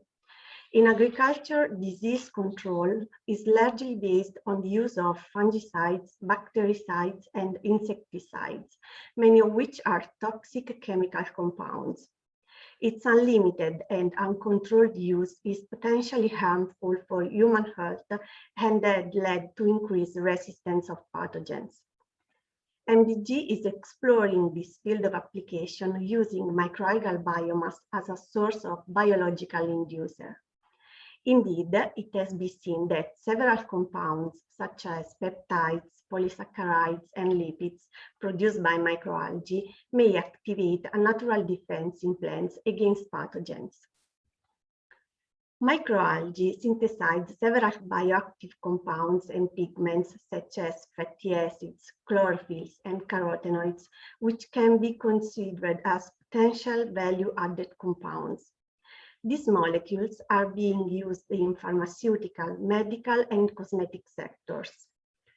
For example, fatty acids act as anti-inflammatory components and are essential for infant brain development. Lipids have anti-cancer and anti-inflammatory effects, while carotenoids act as antioxidant molecules by quenching the reactive oxidant species and are potential compounds that protect humans from cardiovascular disease and cancer. Microalgae bioactive compounds can serve as natural, safe, and sustainable compounds when compared on the synthetic alternatives, including better product quality related to their chemical conformation. Macroalgal bioactive compounds are also emerging as components in various skin and hair care products. Bioactive compounds produced by microalgae have exclusive properties that can be used in moisturizing, skin whitening, anti-aging, and sun protection creams. For example, the polysaccharides produced by microalgae ensure cells the energy for the replication process. The lipids make up a barrier against the loss of water by evaporation, allowing the skin to remain hydrated, and the peptides stimulate the production of collagen. Using these characteristics, MBG has developed microalgae-based moisturizers.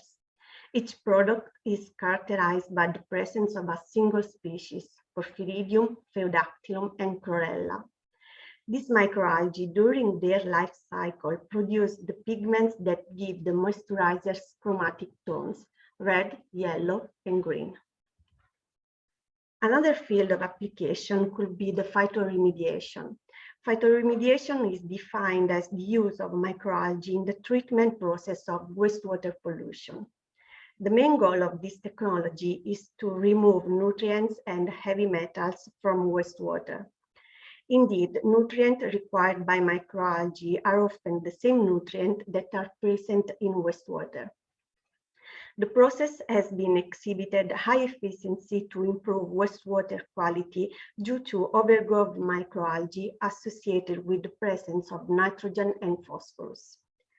Microalgae remove nutrients from wastewater through assimilation, while heavy metals ions are removed through biosorption and bioaccumulation process. In relation to their capacity to produce lipids, microalgae could be used as an energy source. Indeed, microalgae could be used to produce a third generation of biofuels. Algae-to-energy systems are receiving great attention from both academic and industrial sectors by virtue of different aspects. The ability to be cultivated on marginal lands and in wastewater, a continuous process of harvesting, the high exponential grow rates, a higher lipid content. Among the different types of crops that are being considered for making biofuels, microalgae have the highest yield. They produce around 30 times more oil per unit of land compared to soy crops. And moreover, microalgae are able to use carbon dioxide from industrial flue gas. Indeed, most of the microalgal species have been reported to have a significant carbon dioxide fixation rate of about 1.4 to 1.7 grams per liter per day. Only recently, chemical, pharmaceutical, cosmetic, and energy industries are exploring the potential of microalgae, while these microorganisms have been exploited for centuries as food.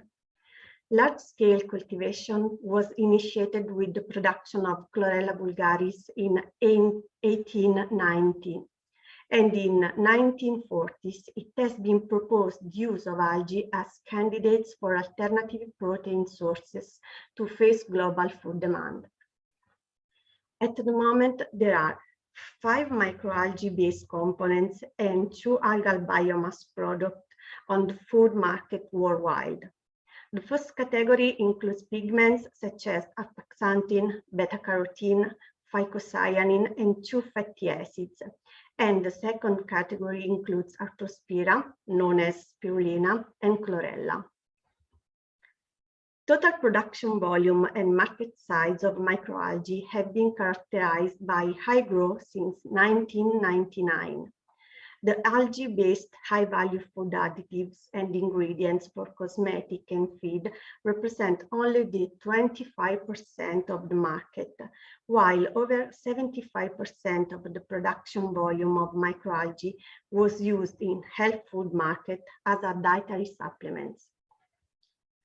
Microalgal biomass is considered a dietary supplement due to its high protein content, up to 70%, and other bioactive compounds present in it.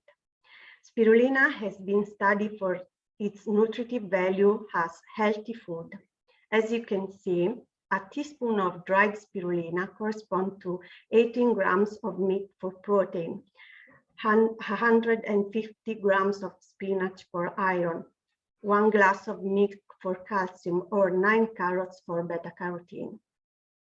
Organisms as spirulina and chlorella are directly sold as dietary supplements or functional ingredients without any kind of processing except for drying. But unfortunately, these products are not subjected to strict controls by the authorities. For this reason, consumers are not guaranteed to buy a pure product without biological and chemical contaminants. The first investigation through a genetical analysis of special composition of commercially available spirulina supplements showed that many products contain other cyanobacteria and heterotrophic bacteria, and some of them are related to some potential toxic genera. Some other cultivation aspects has the lack of research, no cleaning utilities, no quality chain, no monitoring technologies or new cultivation system provide surely high probability of contamination by fungi, bacteria, pathogens, and other algae. This phenomena can be potentially dangerous with high risks for human health and can lead to decrease the quality of the products. The most common commercial approach to produce algae biomass is open pond. Open ponds present a great dependence on weather conditions and high risk of contaminations, but they have low maintenance and construction costs and less production efficiency. To avoid the problems associated with open system, researchers have tried for closed systems. Photobioreactors are closed equipment which provide a controlled environment, optimal temperature, efficient light intensity, pH levels, and aeration, and that results in high productivity of algae. But they have high costs of construction and maintenance. To combine the low production cost, high biomass productivity, and high biomass quality, the best compromise is for sure the open ponds in a greenhouse. The greenhouse ensures the optimal grow conditions, protection against undesirable weather conditions and contaminants, and control of grow parameters, ensuring a pure and unique product and the high volume required by market. Therefore, the right choice of the cultivation. Every species has its own peculiarity in terms of grow parameter, and for this reason, MBG developed innovative technologies, species-specific, to improve the productivity, to induce some particular molecules, and at the same time to reduce cost of cultivation. We optimized the cultivation systems on the basis of the species, the biotic and abiotic parameters that influence the life cycle of the species, the field of application, and the required biomass volume. And for each system, we consider the construction material, the geometry, and the size of the reactors. Moreover, for a higher quality production of spirulina and microalgae overall, with an all-year standard supply of algae, MVG selects the most performing strain, tests the most sensible parameters for the selected algal species to avoid contamination and crash of the cultures, does morphological and genetical analysis of the species, and a periodic monitoring of the cultures, and uses innovative technologies and cultivation systems species specific. Although there have been many steps forward, there still are many aspects concerning the cultivation and the commercializing of microalgae that can be improved. For example, the green and economical technologies for the extraction of bioactive compounds by microalgae, the cultivation, production, and extraction technologies, the legislation that could regulate the placing of microalgal-based products on the market, and the production costs. Thank you very much for that. Thank you, Teresa. Thank you very much for your presentation, and I'm sure there is plenty of time for discussion. So now the last speaker of the morning, that is Dr. Konstantinos Gerbikis from Apivita, Microalgae in Cosmetics. So hello from me. Hi. Please, the floor is yours. Yes, I'm sharing my presentation. First of all, I would like to thank you for the invitation. Me personally and the company I represent, Apivita, have been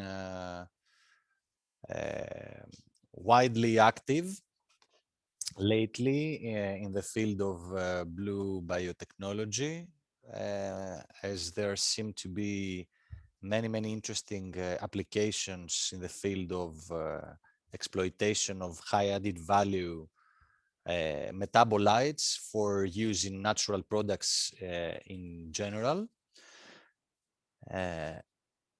I think, excuse me for a moment. Yes, we see a screen. You can just can you see my presentation? But yeah, now in full screen, I suppose. Exactly. Is it right? Yes, it's perfect.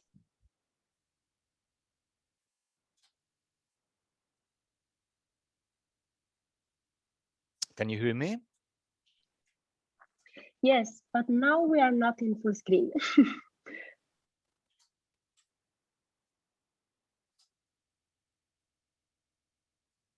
I suppose I can be heard.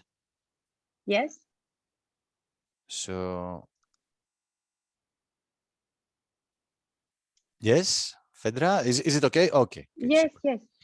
Okay. But so you are not in full screen. So I've been saying that we have been active lately in this field of exploitation of biomolecules and extracts from various organisms that are within the sea and ocean environment. It's a very interesting field, not only for cosmetics, but for the whole sector of natural product industrial exploitation. We have been very active in the field of researching and developing products based on marine products for cosmetics especially, but we also have an experience in the sector of food supplements, as the company is active there too. Just to give you an overview, a very small overview of the company, it can be, excuse me, it can be described by just one slide, and this is this slide exactly. It's Apivita is about natural beauty care, born of bees in Greek nature and raised by science. So in the background, you can also see the sea, which is emblematic for Greece, but also it is a source of inspiration for the new developments of the company. So the two primary axes for the development of the products is naturality and efficacy. So products from natural sources that should be effective, and the effectiveness should be proven by the consistency of the production, and this can be achieved by very specific phytochemistry methods, and of course the safety and efficacy towards the human organism that is mainly assessed by biochemistry methods and of course clinical trials. And as until the last 5 or 6 years, the only raw materials, the only bioactive ingredients for use in final products were coming from the field of the beehives, of the life of the bee, as the name of the company also suggests. Apivita means the life of the bee, and organic land plant cultivations that are transformed to plant extracts, herbal infusions, and essential oils.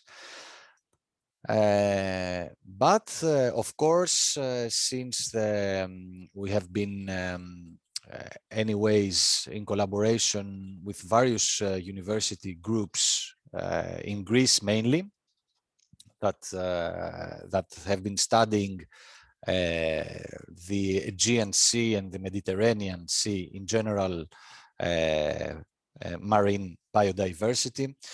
And for some reasons, I'm not going to analyze, of course, what are the advantages of dealing in an industrial level with microalgae. Anyway, we had various, and especially the last presentation, that pointed out exactly what is very important in this field, but also since there are constantly issues with the level of exploitation of the landfills for cultivation.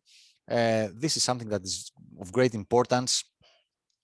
An average of 50 more or less times greater biomass productivity than the fastest growing terrestrial plants for microalgae. So microalgae that are these tiny, let's say, biotechnological mini industries that could be guided to produce a great variety of bioactive molecules was something that was, of course, of interest. So to make things short, this is mainly what I'm going to present to you very briefly. Is our experience from the 7th framework program. Of course, some things about the Horizon 2020 framework program that is still running. It has not been, let's say, in the market what we have done in the Horizon 2020, but what is of interest for the FP7 is that our research has already, and now it's a long time ago actually, in 2016, it was one of the first, let's say, inventions that started from fundamental research and reached the market within a European framework program concerning of course, the blue economy sector. So this AlgaeCom project that we drafted in 2010 and started working on in 2011 is about exploitation of microalgae diversity for development of high novel added value cosmeceuticals. It's a program very tailor-made on the activity of the company, of Apivita. And what we did there with the consortium, which was in collaboration with the CNRS in France, the Agricultural University of Athens, the Department of Biotechnology, led by Dr. Flemetakis, by Professor Flemetakis, which is a department expert in biotechnology and biochemistry, and also Phytoplankton Marino. It's a very innovative and R&D based company in the south of Spain that develops bioreactors and cultivates microalgae. So we investigated some microalgae species that had never been used before in cosmetics, which was, of course, very interesting. The theory behind this was, of course, that microalgae have a variety of bioactive ingredients that could be suitable for use for the human skin. Already we knew that microalgae, and we had been using, of course, mainly as excipients, microalgae derivatives as antioxidants, colorants, and some, of course, very known polysaccharides that are used in cosmetics.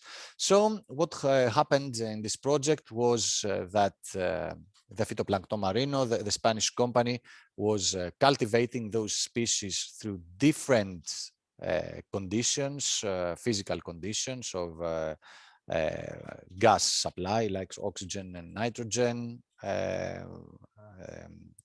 sunlight, duration of exposure, etc. And then the academic partners were doing all the omics analysis on these biomasses. And then our role was to develop extracts and assess the bioactivity of those extracts in collaboration with Agricultural University of Athens on human skin cell lines, and then feedback these results and this knowledge to Phytoplankton Marino in order to constantly, like a wheel within the project, improve, of course, in terms of skin cell bioactivity, the biomass that they were producing. So, of course, constantly CNRS and the Agricultural University were exactly analyzing the metabolites that were responsible for this skin efficacy. So after a long time of investigation and after focusing on finally on three main microalgae species, on Nanochloropsis gaditana, Phaeodactylum tricornutum, and Tetraselmis chui. And after all these assays on antioxidant enzymes and catalomic analysis and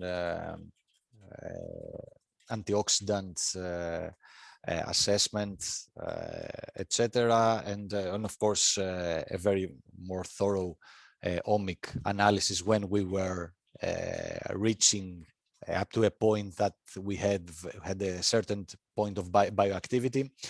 Then we started in the biochemistry lab that was developed, let's say, custom developed in collaboration with the Agricultural University of Athens for the assessment of the efficacy of these microalgae derivatives on human skin. We were assessing, first of all, of course, the cell viability and cell proliferation of all these species. And then after all these experiments, we came to the conclusion that Nanochloropsis gaditana was the most interesting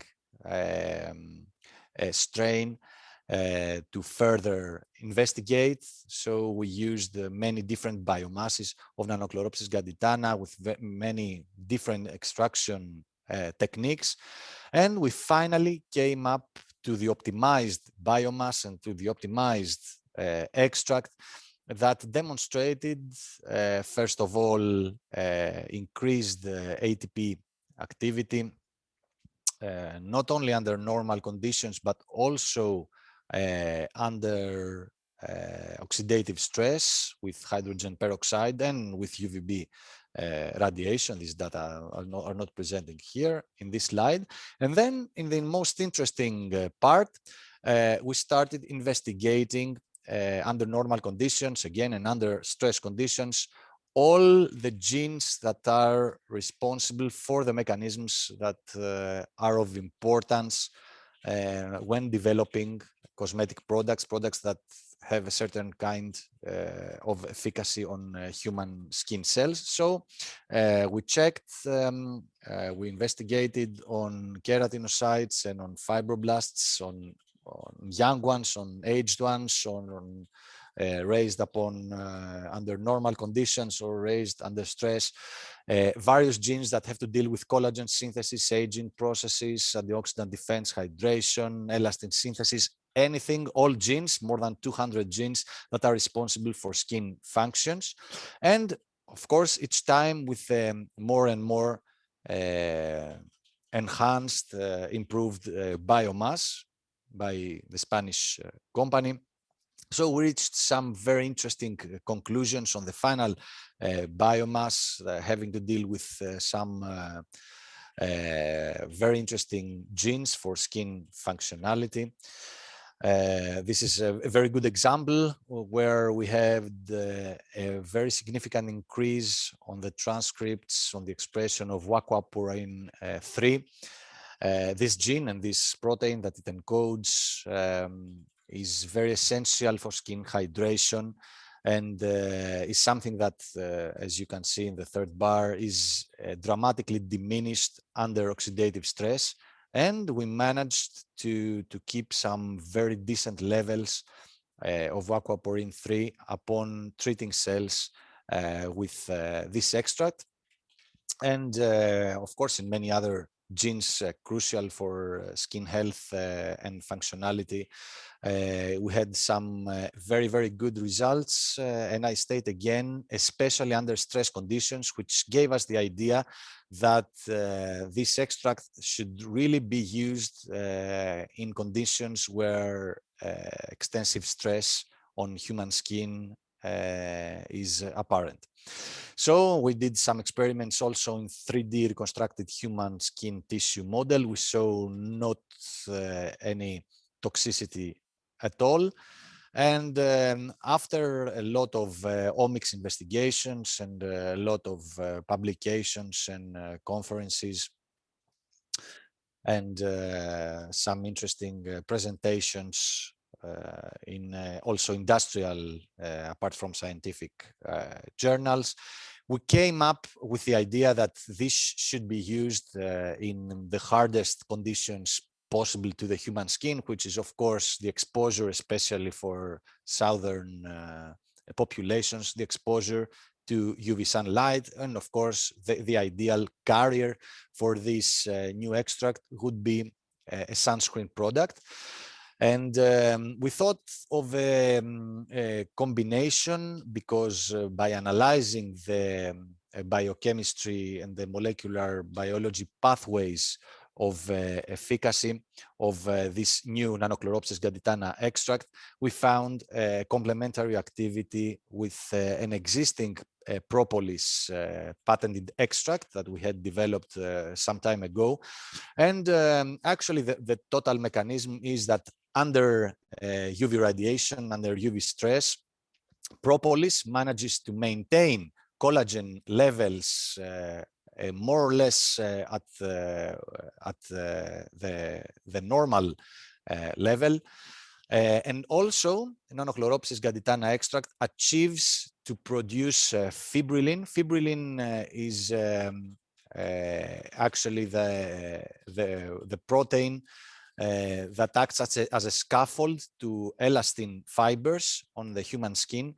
And it maintains, which is something that is totally diminished under UV stress, the production of fibrillin. So with this Nanochloropsis gaditana, under UV stress, the skin manages to produce the exact amount needed of fibrillin in order to keep elastin in its in its optimal 3D structure. So this is a great combination in order to prevent the extreme aging process that actually happens when people are exposing themselves to sunlight. And this gave, as a result, a global patent of a very good grade in 2016. And this, with a trademark, you can see the 3D Pro Algae is actually the main bioactive ingredient, of course, apart from sunscreen filters, of the current sun care face line of Apivita, sold worldwide, all around the world, with very, very good results, which were, of course, verified by clinical trials. I'm not going to demonstrate this, but I just demonstrate the way we worked on scientifically within the project in order to produce the best possible biomass and to develop an innovative extract. And by the way, it was the first time that Nanochloropsis gaditana was used in cosmetics. We were the first to apply for an inky name, the nomenclature name that should be regulatory-wise written on the packaging and registered, of course, to authorities within throughout the world. So this was a great experience with microalgae that was instantly, right after the end of the project, commercialized. Very briefly, because I can see we're out of time. We are very active in Horizon 2020. We just finished a great project, the Tasman Project, of a total budget of 7 million euros, coordinated by CNRS in Paris this time. The previous one was in Grenoble.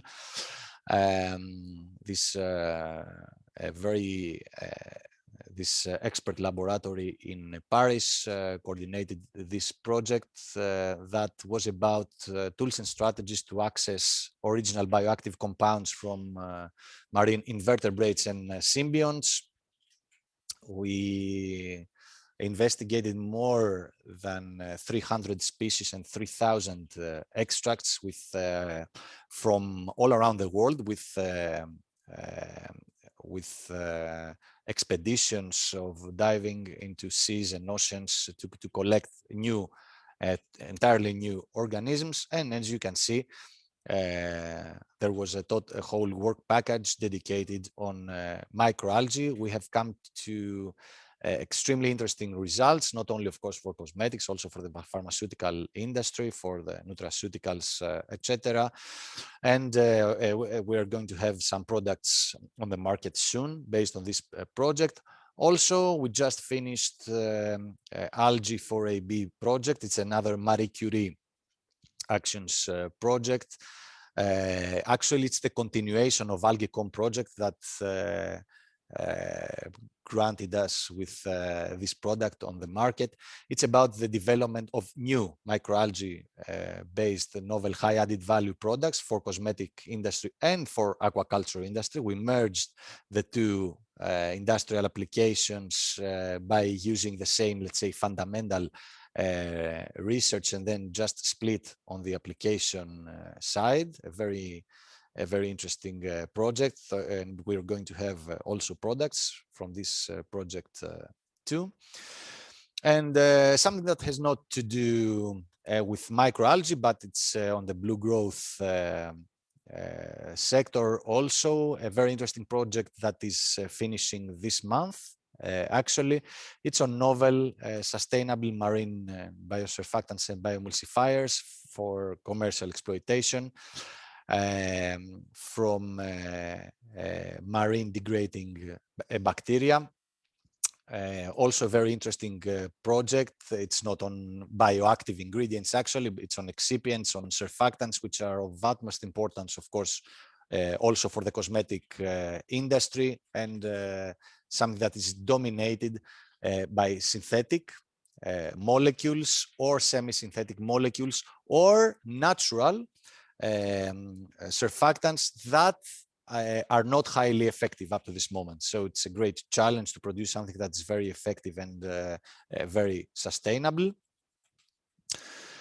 And in total, I would like to thank you for your attention. And just as a conclusion, we can clearly see the future. Of course, it is already the present, but we can see a great future in the exploitation of marine ingredients. First of all, because there is a great field for investigation, very open to investigation for entirely new bioactive molecules from the sea, but also, of course, because this is a field of production of new molecules that can be done in an entirely sustainable way.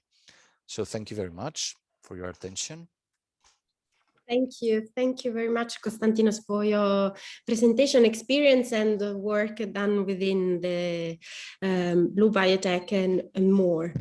So we are almost there. I see Tiziana ready for conclusions, but I'm just would like to check if there are any question from the audience.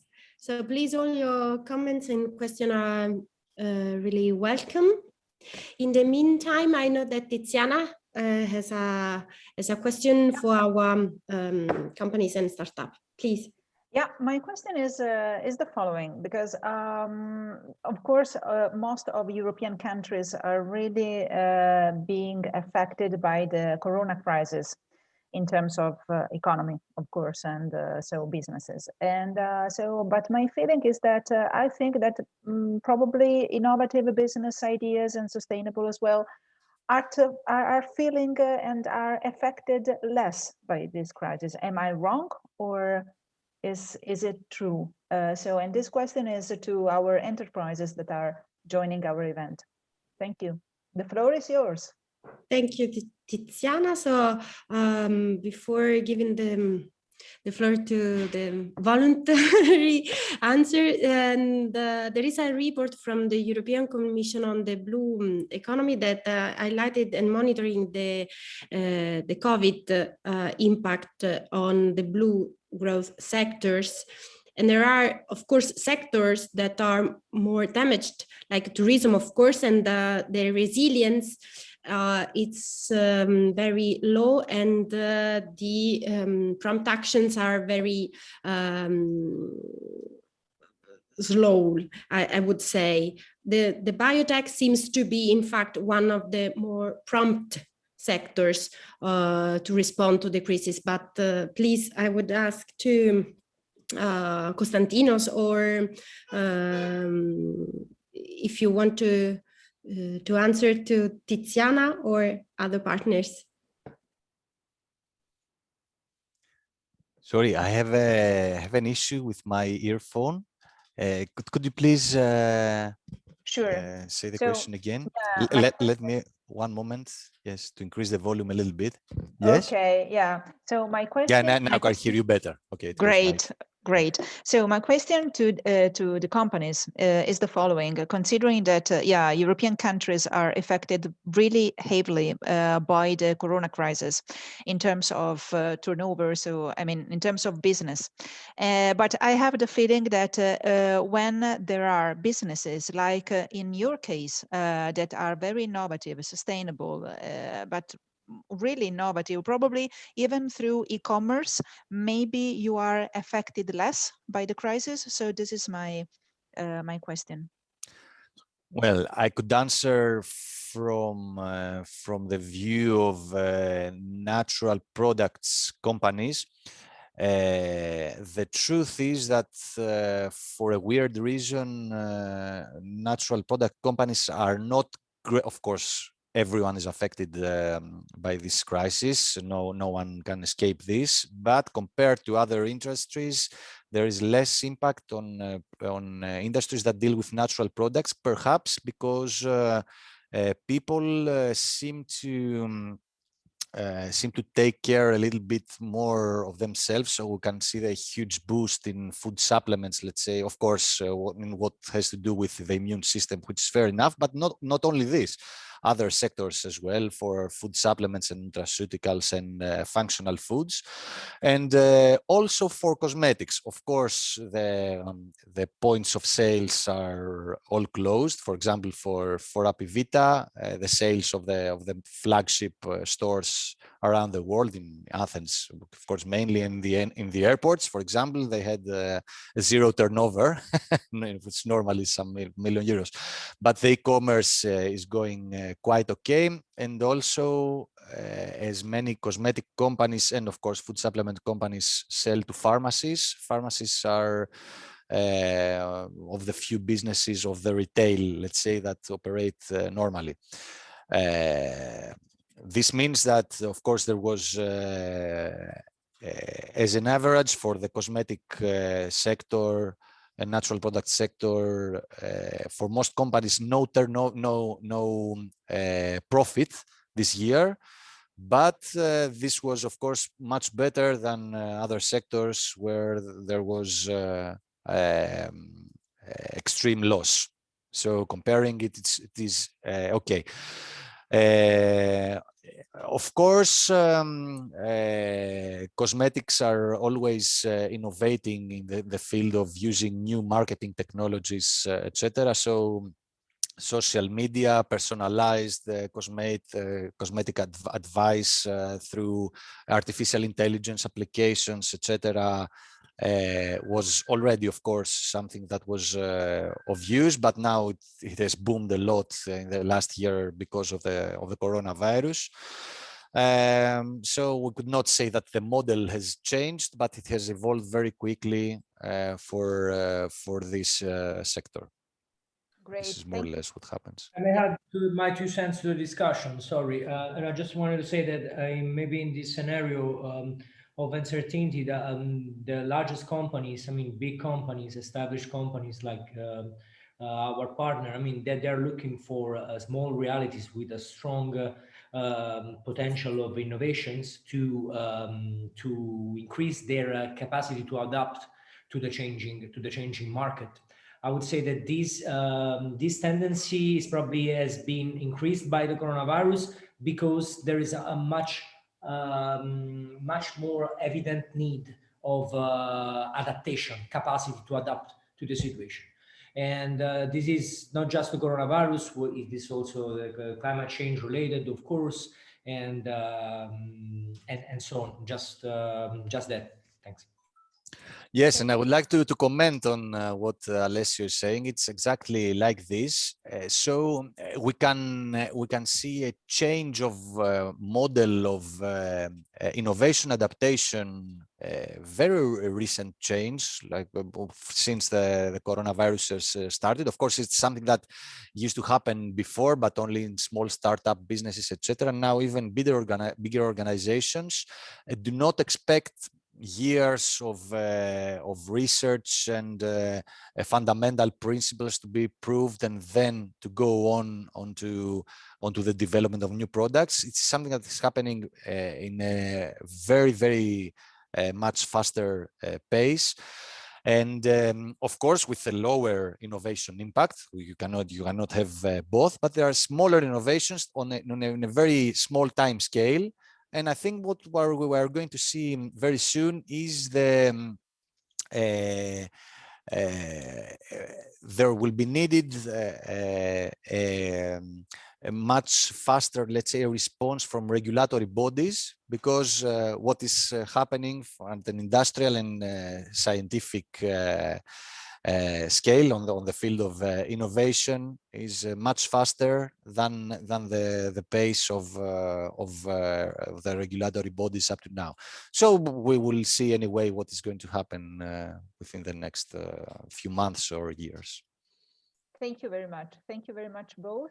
And I leave the floor to Phaedra. I think that you have some questions. Yeah. Yes, I think that there is time for our last question, and I would ask to Rossella about the Blue Book. So the Blue Book is 2 years old, and of course the analysis and the benchmark analysis maybe have changed in the meantime. So if you could restart the work now, how would you identify and which are the main drivers and potential for the blue biotech at the moment with respect to 2 years ago? And in your opinion, is the situation changed among the countries we analyzed?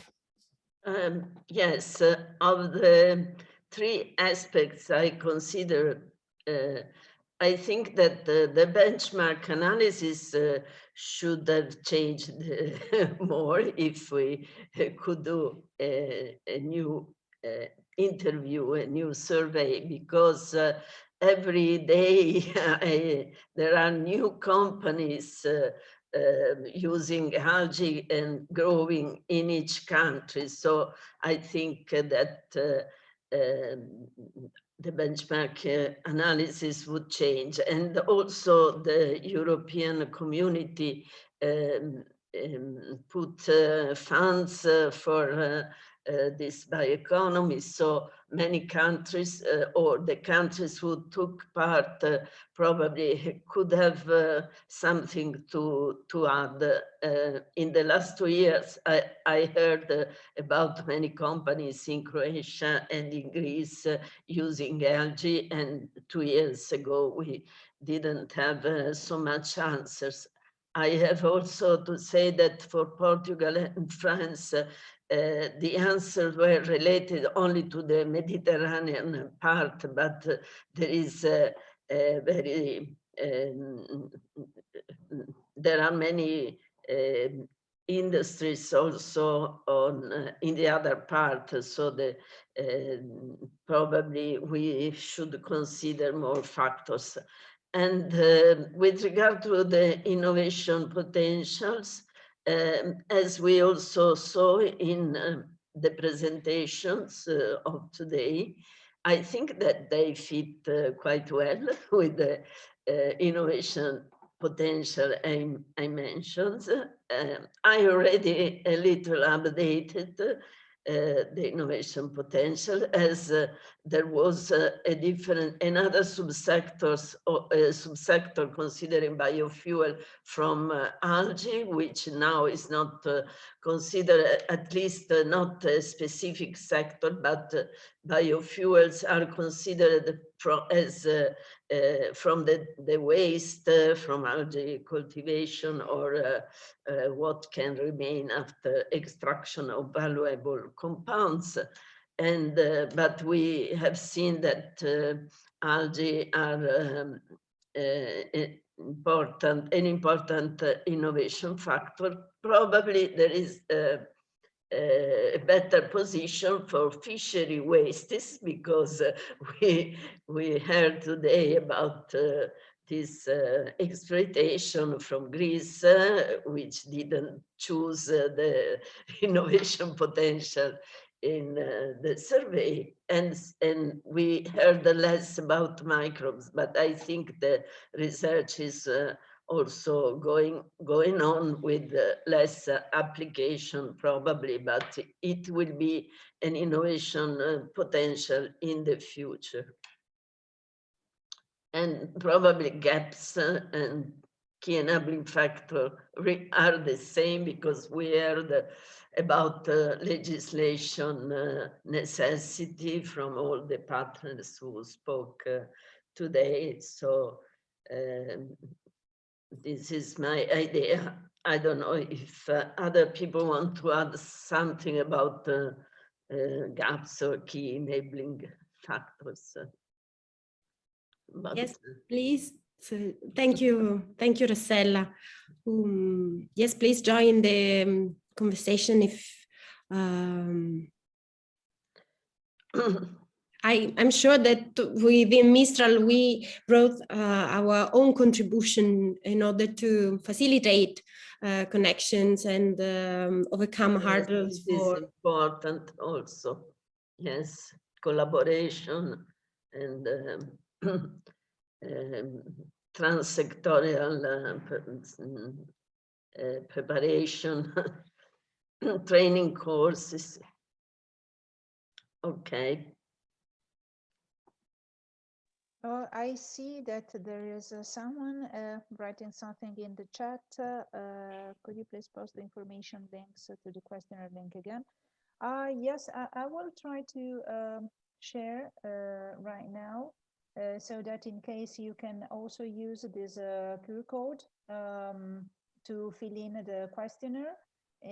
But of course, if there are any questions, and take your time. I mean, ask as far as we are still live. But of course, as I said at the very beginning, in case you have questions, please use the chat box, because in the chat box we can keep trace of all your questions, and we can be back to you also later on.